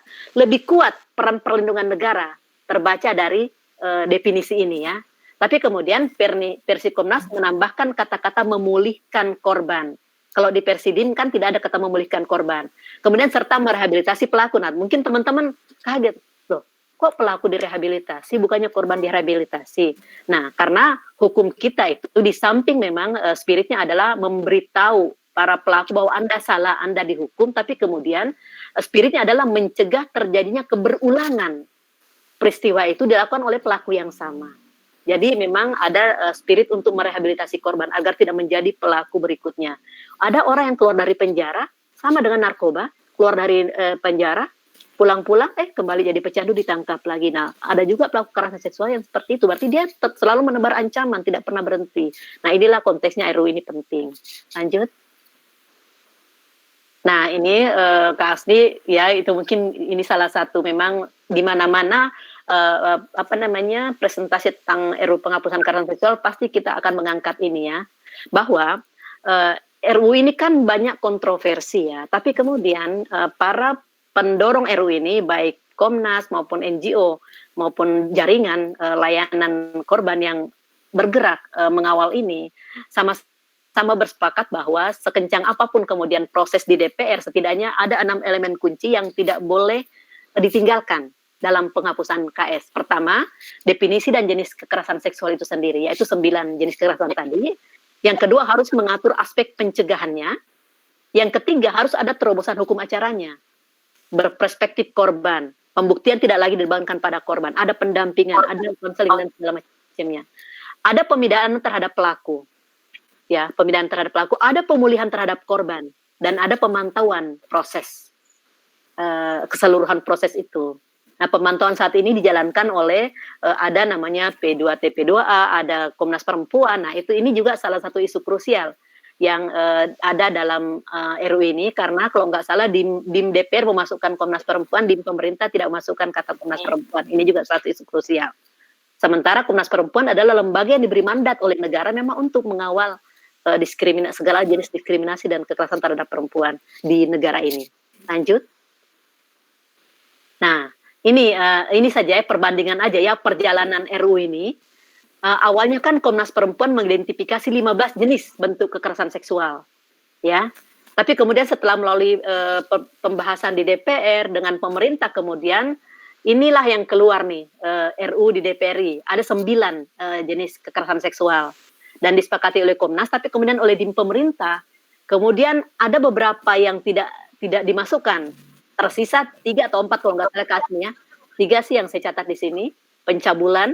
Jadi di pemerintah itu dia mengeluarkan beberapa jenis kekerasan seksual yang telah didorong oleh Komnas Perempuan dan disepakati oleh DPR ya. Awalnya dari 15 menjadi 9 dipersulit oleh pemerintah. Nah, ini salah satu kegelisahan kita terhadap DIM pemerintah, sekalipun ada beberapa bagian kita kemudian sepakat dengan DIM pemerintah juga. Nah, ini PR ya, bagaimana mempertahankan yang 9 ini. Ya, itu pun kalau nggak salah informasinya, kalau KUHP nanti dibahas, ada 2 kalau nggak salah Kak Asnia yang kemudian akan masuk ke KUHP yaitu pemerkosaan dengan pemaksaan aborsi ya kalau nggak salah. Yang nantinya kemudian berarti mungkin tinggal 7 lagi. Nah, ini kita akan melihat politik legislasi di DPR, apakah KUHP duluan atau kemudian RUU PKS. Nah, lanjut. Sedikit lagi ya saya. Nah, ini. Teman-teman punya perjalanan hidup kan ya? Kita semua punya perjalanan hidup ya? Ada pasang surut, ada panjangnya. Nah, ini lika-liku perjalanan RUU penghapusan kekerasan seksual. Kenapa ini penting saya sajikan biar kita memahami alurnya, sehingga kemudian di saat mengadvokasi nanti bisa menentukan kira titik mana kita akan mengambil posisi. Jadi RUU ini jadi pembahasan materi RUU ini sebenarnya telah mulai disusun oleh Komnas Perempuan sejak sebelum 2015. Mengenali, mendefinisikan, tapi kemudian serius disusun itu 2015 ya Kak Asni ya. 2015 melibatkan FPL dengan masyarakat sipil. Nah, kemudian 2016, sorry agak kecil ini. 2016, oke, terlalu kecil mataku. Nah, mantep. Nah, makasih. Nah, oke. Nah, 2016 kemudian terbentuk jaringan advokasi RUU PKS yang diinisiasi oleh Komnas Perempuan dan Forum Pengada Layanan. Nah, ini yang jaringan yang sekarang berjalan ini, saya dengan Kasni ada di situ. Nah, kemudian Komnas Perempuan, Forum Pengada Layanan, dan Kokus Perempuan DPD RI mengajukan naskah akademik dan draft RUU ke DPR pada tahun 2016. Di hasil rumusan bersama itu kemudian diajukan ke DPR. 6 April DPR dan pemerintah sepakat memasukkan RUU PKS sebagai prolegnas prioritas. RUU ini kemudian disepakati sebagai inisiatif DPR dengan pengusul 4 perempuan dari 4 fraksi. Ya. Jadi ada 4 fraksi yang menjadi pengusul, yaitu PDIP waktu itu diwakili oleh Bu Esti Vijayanti, PKB dari Bu Nihayatul Wafiro, kemudian Gerindra Bu Rahayu Saraswati, kemudian fraksi PAN itu namanya Bu Ami Surya, dan ditetapkan sebagai prolegnas 2017. Ya, jadi 4 perempuan pengusul RUU ini dari 4 fraksi. Nah, nanti kita akan lihat konsistensi dari fraksi ini dalam pengusulan ini. Bertahan atau kemudian ada yang mulai ini, mencoba mengatakan lu gue en gitu loh terhadap RUU ini. Nah, karena kan aku agak dengan milenial, jadi saya kan pakai itu lu gue en gitu ya. Oke. Nah, lanjut ke atas sedikit ya. Saya lagi ingin 2017 ya. Oke, nah. Paripurna DPR menyetujui RUU PKS sebagai inisiatif DPR dan kembali masuk pada prolegnas prioritas 2017 ya. Itu menjadi prioritas terus sampai 2019 nanti. Sampai 2020 prioritas terus. Tapi apa hasilnya? Ya kan? Apalah arti disebut prioritas? Kaulah satu-satunya tapi kemudian tidak berujung misalnya. Ini kan dengan milenial ya. Nah, kaulah satu-satunya tapi ke yang lain gitu. Nah, sama dengan DPR banyak juga PHP-nya kemarin ini ya.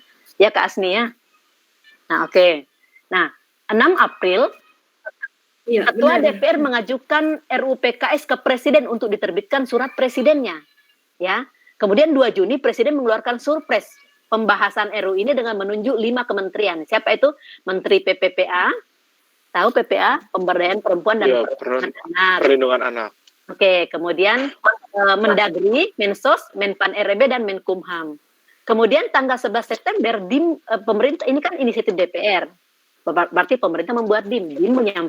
Pemerintah menyampaikan DIM-nya dibacakan oleh Menteri Pemberdayaan Perempuan pada tanggal 11 September. Nah, sekarang kita melihat. Nah, inilah ya, berarti sudah clear ya, ada inisiatornya, ada DIM-nya. Berarti kan naskahnya ini udah utuh nih ceritanya di DPR. Nah, kemudian bagaimana pembahasannya? Nah, 2018 ini penuh dengan dinamika ya. Nah, 2018 diisi dengan rapat dengar pendapat umum Komisi 8. Waktu itu udah dibahas di Komisi 8.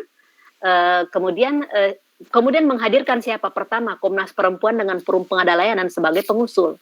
Yang kedua, ada menghadirkan pakar yaitu Prof. Sunarti, Prof. Hairul Huda, dan Prof. Topo Santoso ya. Prof. Topo Santoso ini mantan Panwas 2009. Nah, saya mengenali beliau karena saya dari Panwas, jadi saya langsung menyebut beliaunya. Nah, kemudian DPR juga menghadirkan, pernah mendengar kata AILA? Asosiasi Cinta Keluarga. Inilah yang menjadi kawah Chandra di muka penolak RUU ini. AILA, ya. Beliaulah yang kemudian menggalang kekuatan, orang-orang yang terlibat di AILA inilah yang kemudian menggalang kekuatan dengan sangat masif melalui medsos, melalui berbagai forum, dan gencar melakukan lobby-lobby ke berbagai pihak, gitu ya. Dengan jaringan salah satu fraksi yang memang dari awal tidak sepakat RUU ini itu fraksi PKS. Nah, kemudian juga ada diundang juga Wanita Hindu dan ya. Kemudian juga Komisi 8 menghadirkan MUI, Majelis Ulama Indonesia, PGI, Walubi, dan KUPI. Ya. Ya, itu ya. Di sini yang saya temukan di berbagai media hasil pembahasan ini pada prinsipnya KUPI itu Kongres Ulama Perempuan Indonesia ya. Pada prinsipnya 4 institusi ini bersepakat pembahasan RUU ini tapi dengan catatan. Kemudian menghadirkan pakar psikologi dan pakar kesehatan. Nah, setelah rangkaian panjang ini, pertinyi ini, bagaimana hasilnya? Nah, coba kita lihat ke atas lagi. Nah, DPR RI periode 2014-2019 tidak berhasil mengesahkan RUU PKS. Tidak berhasil mengesahkan. DPR sepakat melanjutkan pembahasan RUU PKS pada DPRD periode berikutnya. Tapi persoalannya tidak berstatus carry over. Jadi menjadi prioritas tapi tidak carry over. Konsekuensinya apa? Mulai dari pengusulan awal lagi, harus ada naskah akademik baru lagi, harus ada mulai lagi, mencari lagi siapa pengusul, diulang lagi proses panjang yang udah 4 tahun dikawal dengan penuh tantangan, dengan penuh pergulatan. Nah itu, nah ini memang pil pahit buat teman-teman yang memperjuangkan ini ya. Nah kemudian akhirnya DPR RI menetapkan RUU PKS sebagai prolegnas prioritas 2020 tapi dengan tetap tidak carry over. Bagaimana perkembangan di 2020? Nah ini, ke atas sedikit. Siapa operator? Nah oke. 2020, Januari sampai Juli tidak terdapat kemajuan yang berarti. COVID-19, Komisi 8 menyatakan RUU PKS sebagai beban legislasi bagi mereka dan menyerahkan ke Balik. Nah itu ya, akhirnya kan dibahas oleh Balik. Maaf ya, ada suara ponakan saya di atas, mohon maaf. Gak apa-apa ya. Iya Bu, tidak apa. Informasi yang coba mengeraskan suara biar menyimbangi. Lagi konser di atas, konser nangis dia. Okay. Jadi gini, informasi dari anggota Balik, terdapat komitmen pimpinan Balik bahwa RUU PKS akan menjadi prolegnas prioritas 2021. Nah, pertanyaan ini, komitmen dalam bentuk apa? Hasil rapat apa dan dokumennya mana? Nah, ini yang memang belum ada sampai sekarang ya, sampai saat ini. Tapi ada sih beritanya tapi belum. Kita butuh misalnya suratnya seperti apa gitu, keputusannya seperti apa. Kemudian nah ini pil pahitnya ini yang tadi Mas Evan sampaikan, RUU PKS dikeluarkan dari prolegnas prioritas 2020. Komisi 8 hasil rapat dengan Balik DPR dengan Kemenkumham. Ke atas sedikit saya ada punya sedikit ini cipratan merah di atas. Nah, apa yang ingin saya sampaikan bahwa 4 tahun RUU PKS dibahas di DPR, jangankan pengesahan, definisi kekerasan seksual dan penghapusan kekerasan seksual saja belum berhasil disepakati. Padahal ini rapat menggunakan anggaran negara 4 tahun, bolak-balik pertemuan dan segala macamnya. Sementara pengusulnya Komnas Perempuan, selama ini kan nanti kita akan bahas itu. Lanjut sedikit. Sekitar 3 slide lagi. Lanjut. Nah ini, mulai dikecilin. Nah oke. Tantangan pembahasan dan pengesahan RUU PKS. Pertama, substansi. Minim pemahaman utuh terhadap spirit RUU PKS dan detail substansi yang diatur. Jadi pihak-pihak penantang itu, yang menolak itu, sebagian besar sebenarnya hanya sedikit sebenarnya yang memahami betul ini, membaca betul. Sebagian itu mendengar postingan-postingan, membaca postingan-postingan yang dikatakan pro LGBT, pro pergaulan bebas, kan gitu ya. Itu kemudian bereaksi dari postingan-postingan yang memang sudah di-framing untuk menolak ini. Jadi sebenarnya masih minim pemahaman tentang ini. Kemudian perbedaan perspektif tentang prinsip dasar dalam RUU PKS yang menempatkan PKS sebagai pelanggaran HAM berbasis gender. Muncul kesalahpahaman misalnya. Contoh kesalahpahaman ya, karena pernah diskusi langsung dengan penolaknya, gini. Ini kan frame-nya mengatakan bahwa kekerasan terhadap perempuan karena budaya patriarki. Sementara para penolak ini tidak mengakui adanya budaya patriarki di Indonesia. Nah itu mereka mengatakan langsung. Bahkan ada kutipan literatur asing aja dalam dalam dokumen Komnas Perempuan, mereka langsung tuh kan ini kan memang spirit import asing gitu, tanpa melihat substansi. Begitu ada kata-kata asing langsung ini sensi gitu ya. Nah itu pokoknya lebih banyak pada kesalahpahaman. Contoh misalnya kesalahpahamnya gini, mereka ngomong gini. Komnas Perempuan ini kan, bagi Komnas ini kan gini, kalau laki-laki sebagai kepala rumah tangga kan dianggap patriarki. Seperti itu memahami patriarki yang dimaksud oleh Komnas Perempuan, padahal kan tidak seperti itu. Makanya sekarang muncul selebaran bahwa RUU PKS ini RUU anti keluarga, karena dianggapnya patriarki itu tidak mengakui laki-laki sebagai kepala rumah tangga. Kan nggak seperti itu. Ya kan, budaya patriarki itu kan yang kita maksudkan sini muncul kemudian laki-laki merasa lebih, perempuan sebagai sub misalnya, kemudian ada proses relasi kuasa terjadi gitu kan, kemudian ada pada posisi superpower, ada yang kemudian pada posisi terintimidasi, tertindas atau menjadi di nomor 2 kan seperti itu maksudnya. Tapi itu disalahpahami dan disebarkan kemana-mana. Dan memang tantangan nanti kita bicara. Nah yang kedua, persepsi bahwa kekerasan seksual adalah ranah privat, tabu diangkat ke publik. Nah itu juga kata beberapa laki-laki anggota, masa ya sih urusan hubungan kita misalnya dengan siapa-siapa kemudian harus jadikan undang-undang. Mereka tabu ngangkat itu hal ranah publik. Ya tapi kalau kemudian menimbulkan pemaksaan, kekerasan kan itu orang juga berhak membela HAM-nya dong ya. Ya enggak Mas Evan? Ya, setuju. Setuju Bu. Nah kemudian membenturkan substansi pengaturan KS dengan kesusilaan misalnya. Kesusilaannya, contoh misalnya ini. Macam-macam ya ininya. Nah, kemudian politisasi RUU PKS. Nah, 2019 kan tahun politik. Penolakan RUU PKS dijadikan isu kampanye untuk kepentingan elektoral pemenangan pemilu. Nah, kemudian mereka mengkampanyekan diri bahwa kami ini penolak feminisme, kami penolak liberalisme. Karena feminisme dan liberalisme itu menjiwai keseluruhan proses-proses ini gitu ya.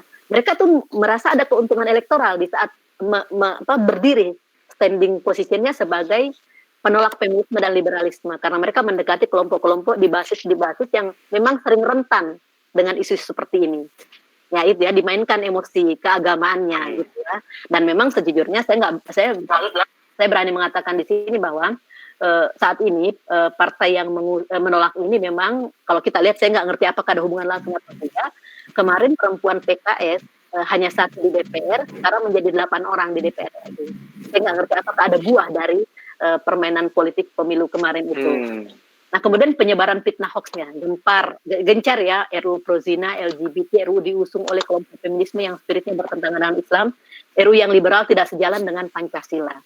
Nah mungkin kita pernah mendengar ya, ada salah satu wakil sekretaris MUI, Pak Kiai siapa waktu itu ya, yang kemudian minta maaf ya, karena dia mengatakan bahwa hati-hati sekarang RUU ini pro zina, pro LGBT, ditanya mana aturan tentang itu nggak bisa menjawab. Akhirnya kan minta maaf ke publik. Silahkan dicari. Ada tuh wakil sekretaris MUI yang kemudian disorotin oleh banyak orang, kemudian dia minta maaf. Karena ternyata dia sendiri belum pernah membaca utuh undang-undangnya juga gitu ya. Nah ini analisis keempat oleh kita semua sepakat ya bahwa kurang tepat penempatan pembahasan di DPR di Komisi 8, karena Komisi 8 kan concern isu perempuan dan agama, haji di sana, sosial budaya di sana. Sementara kan sebenarnya, karena dia di Komisi 8 tarikannya selalu akhirnya dibenturkan dengan agama gitu ya, agama gitu ya.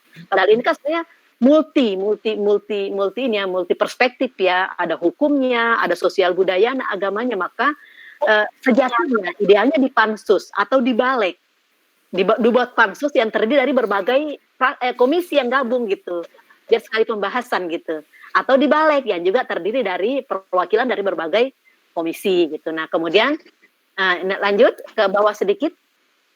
RUU PKS dibenturkan dengan pengaturan dengan KUHP yang saat itu sedang intens dibahas. Ya, Kak Asni tadi sudah menjelaskan. Kemudian, nanti aja. Udah, sandra dulu. Nanti aja lah. Dulu kan KUHP dulu. Nanti kan merujuk ke sana gitu lah. Permainan politik legislasi di sana. Nah, kemudian RUU PKS kemudian di ujung tahun 2019 dibenturkan vis-a-vis dengan RUU Ketahanan Keluarga yang diusung oleh PKS gitu ya. Jadi memang cukup banyak tantangan. Nah, ini terakhir catatan buat kita. Penolak RUU ini intens konsolidasi ke berbagai jaringan, sementara pendukung RU kurang terkonsolidasi. Nah ini saya bicara di atas parlemen di Kak Asni ya. Kalau kita lihat di parlemen ini kan sebenarnya yang betul-betul hitam putih menolak kan hanya PKS. Terus kemudian menyusul yang awalnya mendukung P3 tiba-tiba yang awalnya menjadi bagian dari pengusul kemudian menyatakan lebih pro ketahanan keluarga daripada RUU PKS. Jadi bergabung ke PKS kan hanya 2 fraksi yang sebenarnya secara eksplisit menyatakan penolakan. Selebihnya kan mendukung dan sebagian masih tengah-tengah ya. Tapi yang menolak ini terkonsolidasi baik. Mereka udah punya jadwal kapan ketemu MUI, kapan ketemu. Saya pernah soalnya cucu ikut rapat mereka dan mereka nggak tahu kalau saya dari jaringan gitu, tahu mau kemana mereka minggu depan gitu ya. Nah saya nggak sengaja menyusup sih, salah tanggal doang. Mereka rapat internal, saya datang salah tanggal. Ternyata membimbing tangan saya untuk hadir di sana untuk tahu bocoran-bocoran rapatnya. Memang tuh kalau emak solehah ya di Nah oke ya. Jadi penolak aktif melobi ormas keagamaan. Jadi ini tantangan ya. Ini mungkin sebagai cermin buat kita nanti harus lebih masa iya gitu ya. Nah yang terakhir ini, ini kan fraksi pro pemerintah kan juga ya, kalau misalnya pemerintah mau hadir ya kan lebih banyak juga saat ini Jokowi megang sebenarnya kan kalau mau bergerak ya nama pemerintah ya. Apalagi Gerindra gabung kan berarti tinggal PKS sendiri sebenarnya kalau PAN pun bisa dirangkul gitu loh. Nah ya sekarang sudah dilanjut 2 slide lagi. Nah ini kalau kita ingin menjadikan RUU ini sebagai prolegnas prioritas 2021, nah sekarang mari kita berhitung ya. Nah pertama sekarang 11 Agustus 2020 saya mencoba menghitung menuju Oktobernya ya. Agenda advokasi 51 hari menuju Oktober. Saking semangat 51 hari ya. 51 hari menuju Oktober ya. Saya nggak sebut tanggalnya di Oktober ya, tapi sebelum Oktober. Coba berhitung 51 hari lagi ya. Nah, ada 4 hal yang perlu dipastikan. Apa 5 hal ya di situ? Agak ke bawah sedikit, ke atas sedikit ya. Kalau kemudian ingin RUU ini selamat tahun ini. Pertama, posisi pembahasannya harus sudah memang dipastikan ya di Komisi 8 balik atau Komisi 3. Kita sih maunya dibalik. Kalau toh tidak dibalik, pansus. Ya, gabungan supaya dari lebih tepat arah ya Bu ya.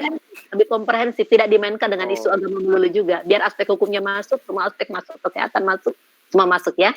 Nah kemudian siapa pengusulnya, fraksi atau individu? Siapa yang siap jadi pengusul? Nah kalau fraksi sebenarnya lebih kuat ya, tapi kan waktunya mepet ini. Perlu rapat lagi, apalagi kita pingin tuh ada individu pengusul. Nah, tapi kemudian dari yang dulu hanya 4 perempuan dari 4 fraksi, kita berharap kali ini lebih dari 50% fraksi menjadi pengusul. Kemudian pengusulnya gabungan laki-laki dan perempuan. Itu harapan kita dan sedang dalam proses lobby sekarang. Ada laki-laki yang sudah menyatakan kesiapan, alhamdulillah. Nah, kemudian draft naskah akademiknya itu harus ada, draft RUU PKS-nya harus ada. Persetujuan pemerintah untuk pembahasan RUU PKS harus ada. Nah ini yang masalahnya di DPR ini belum ada yang real di sini, tapi mengharapkan dari masyarakat sipil dengan Komnas Perempuan draft itu. Dan timnya Mbak Asni sedang kerja keras ini, betul-betul kayaknya siang malam ini rapat ya Bu ya, Bu Asni ya. Targetnya September selesai. Ini Kak Asni ini. Nah, kita doakan. Ini agendanya nih. Oke, lanjut akhir mungkin. Nah ini.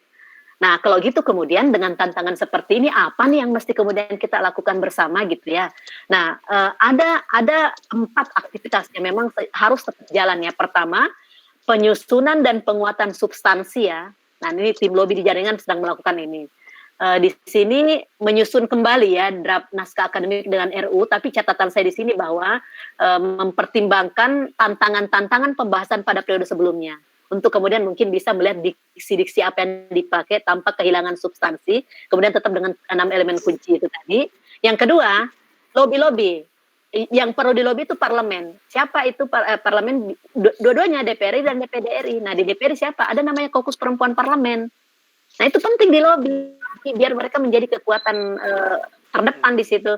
Kemudian ada fraksi atau partai. Nah katanya gini, kalau di DPR itu sekencang apapun dukungan di tingkat anggota, ada namanya queen makernya ya, dengan king of makernya ya. Nah, tetap kepada ketua-ketua fraksi, pimpinan partai. Pemerintah itu kepada presiden dan tentunya kepada ini ya. Kemudian jaringan ormas keagamaan. Di sini saya agak kedepankan Islam karena memang dibetulkan dengan nilai Islamnya. Di sini ada MUI, NU, Muhammadiyah, ada BMOI, kemudian ada PGI, Walubi, KWI dan lain-lain ya. Kemudian jaringan lintas agama. Nah, kemudian apa yang perlu kita lakukan? Kampanye. Kampanye ini bisa sedikit lebih sedikit memperluas area, bisa sedikit digedein. Sekalipun saya ini milenial tahun 80. Nah, oke.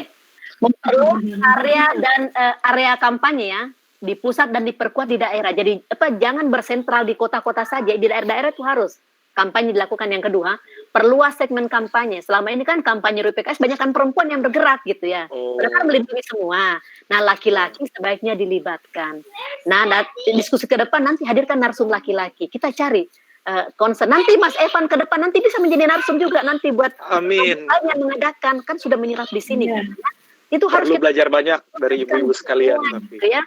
Nah, laki-laki kemudian milenial gitu, milenial. Karena apa? Kenapa milenial? Karena apa? Mungkin RUI nanti tidak terlalu berfungsi bagi generasi kami yang udah hampir usia berapa, tapi kan bagi anak cucu kami ke depan gitu, generasi teman-teman ini yang akan kemudian merasakan manfaatnya gitu.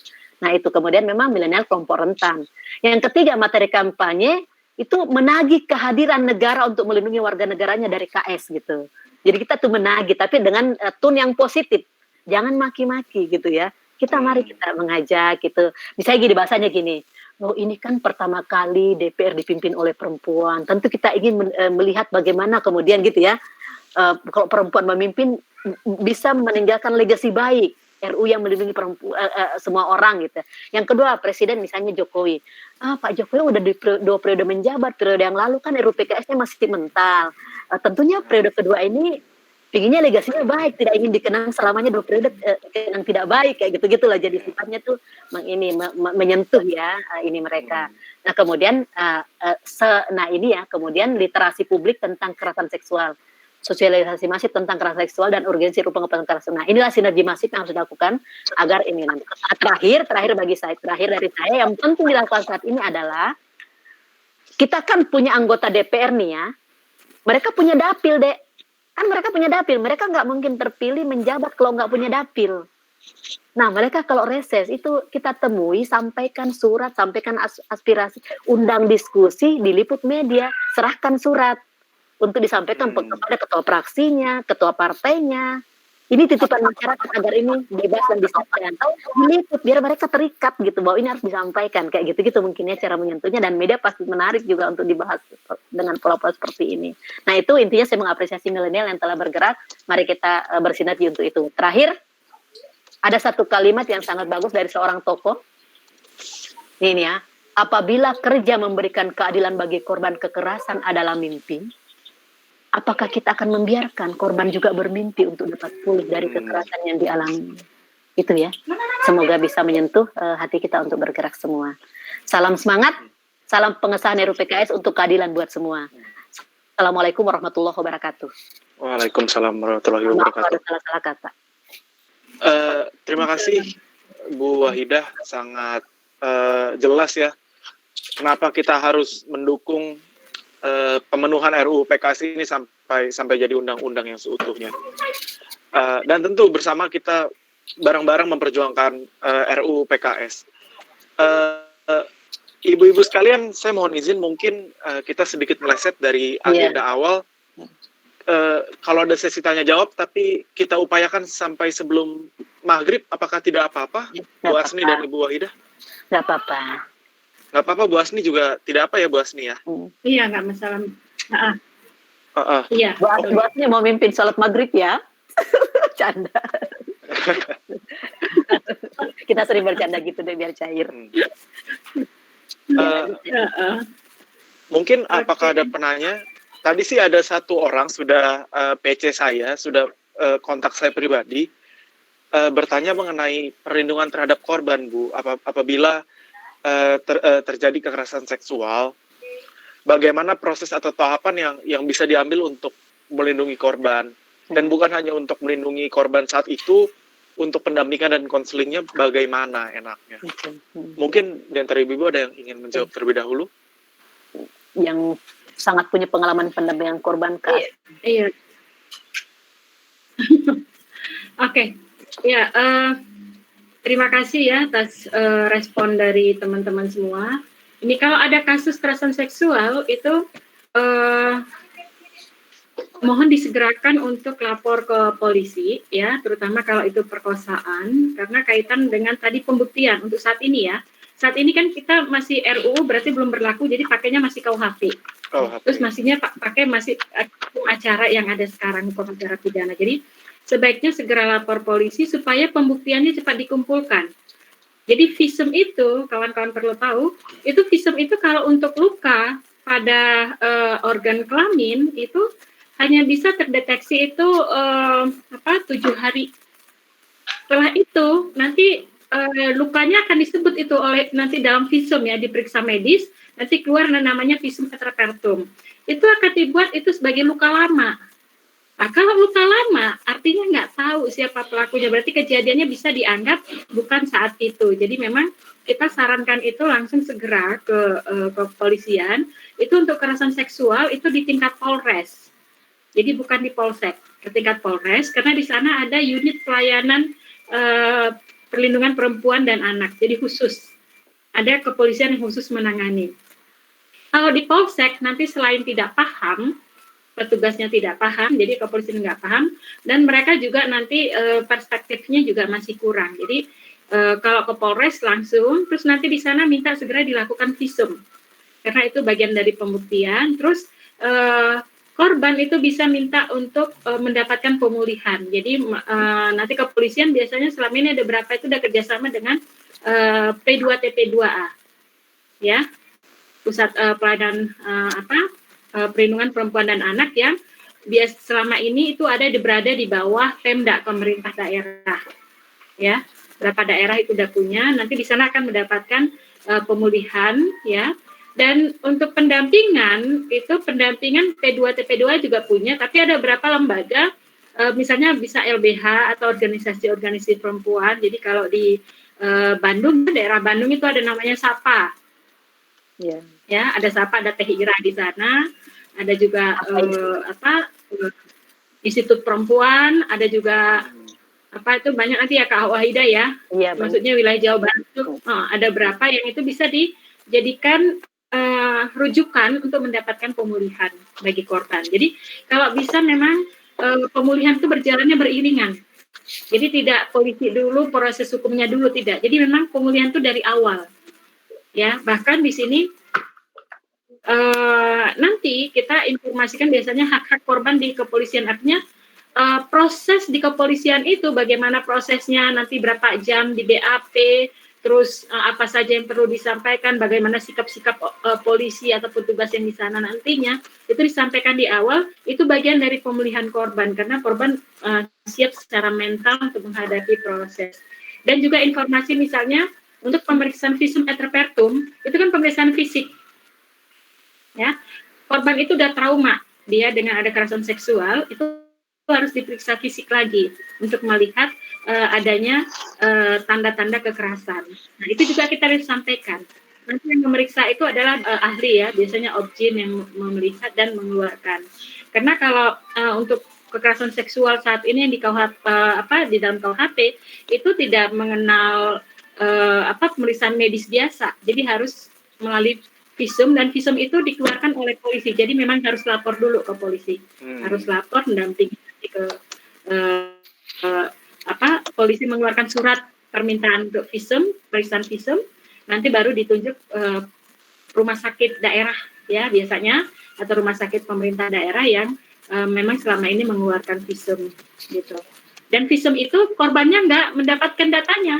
Visum itu nanti setelah diperiksa oleh tenaga medis, keluar visum itu diserahkan ke polisi. Oke.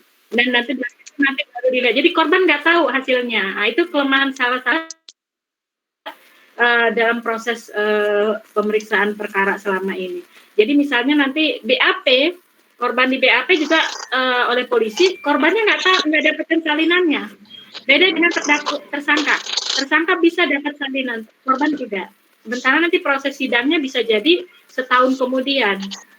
Nah, bisa dibayangkan itu korban udah lupa atau nggak ingat detail ya, atau dia digali lagi keterangannya, itu juga menjadi masalah. Jadi gitu ya prosesnya. Jadi memang ini yang kita berharap di RU ini itu menjadi kewajiban negara menyediakan semuanya itu. Ada pusat pelayanan terpadu di mana korban nggak bolak-balik. Di situ udah ada tersedia psikolog, udah tersedia lawyernya untuk mendampingi, udah tersedia polisi untuk BAP, udah tersedia medisnya, udah tersedia nanti perlindungan, dari situ langsung dirujuk ke rumah aman misalnya. Nah itu yang kita harapkan, pelayanan terpadu seperti itu.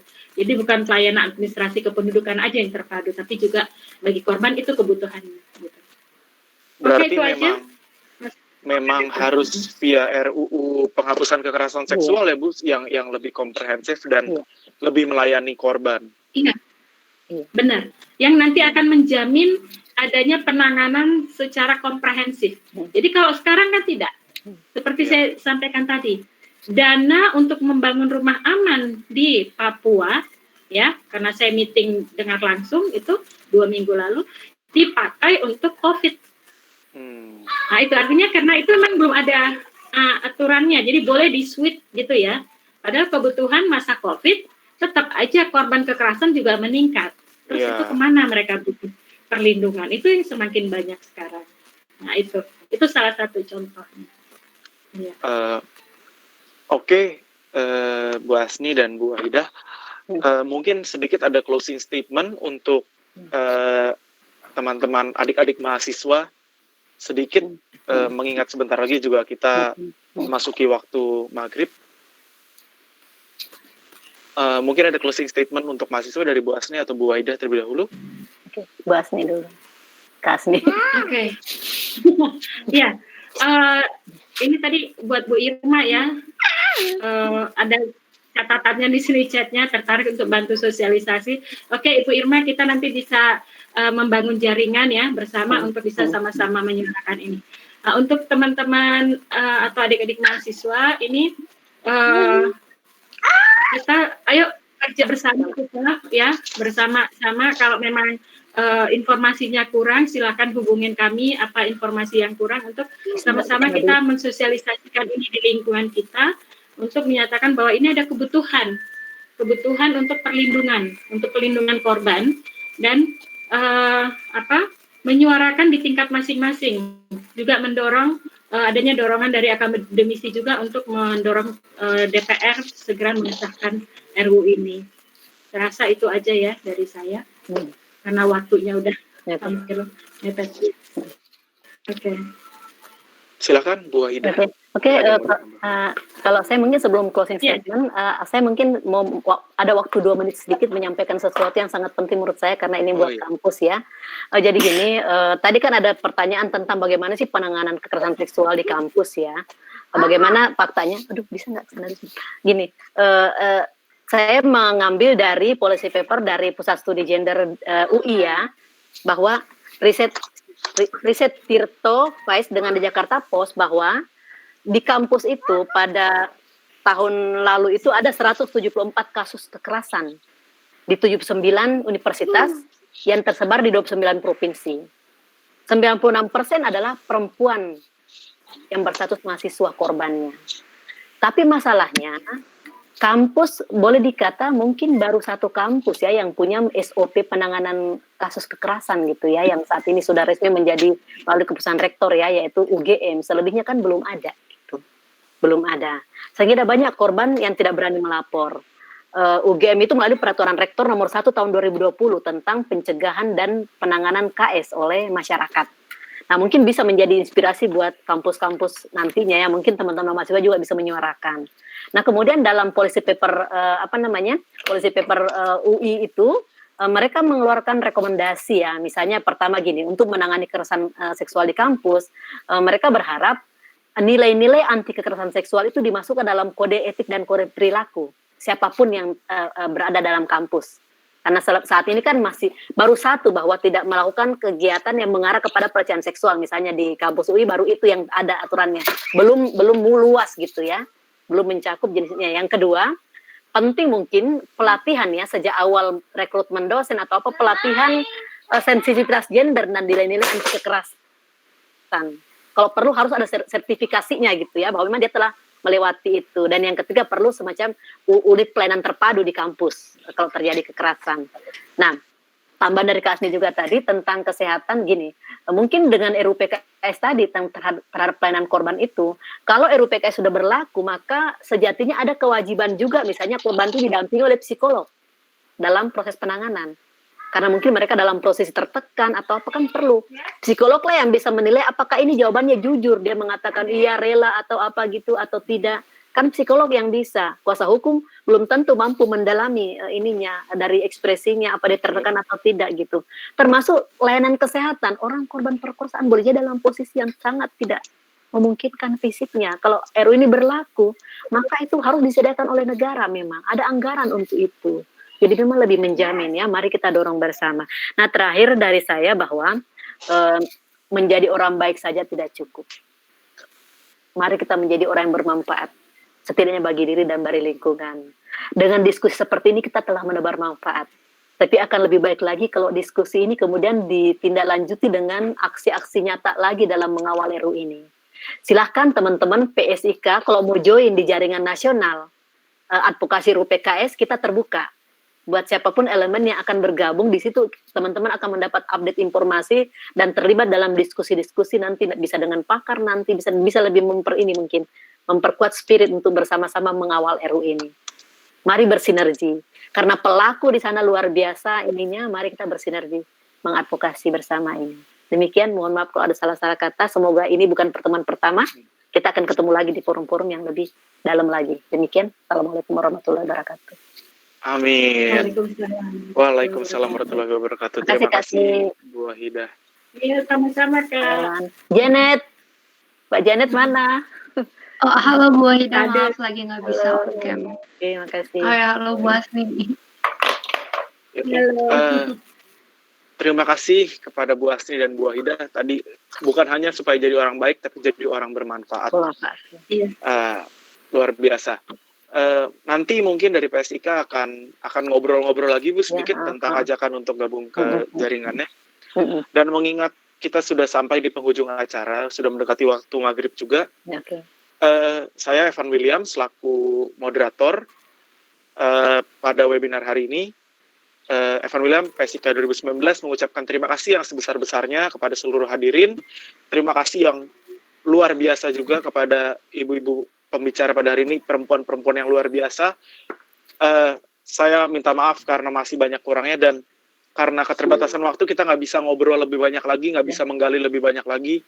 Apa sih yang bisa kita lakukan untuk membantu menyukseskan RUU penghapusan kekerasan seksual? Tapi betul kata Bu Wahidah tadi, semoga ini bukan pertemuan pertama, tapi jadi awal dari upaya kita bareng-bareng sama-sama bersinergi, menuntaskan, dan sesuai judulnya, menghapuskan kekerasan seksual di Indonesia. Saya rasa itu aja yang bisa saya sampaikan pada pertemuan sore hari ini. Sekali lagi, saya minta maaf, semoga semua atas kekurangan-kekurangannya, semoga semua yang kita dapatkan hari ini bermanfaat dan mampu membuat kita lebih sadar bahwa kekerasan seksual ada di mana saja, dan untuk menghapuskannya kita perlu bergerak bersama-sama. Sekian dari saya, sekian webinar untuk sore hari ini. Lebih kurangnya mohon maaf. Wassalamualaikum warahmatullahi wabarakatuh. Waalaikumsalam. Terima kasih kepada para pembicara dan para hadirin sore hari ini. Belum menyapa para hadirin tadi ya. Oh ya, mohon maaf nggak sempat Iya. menyapa semua ya. Rekan-rekan mahasiswa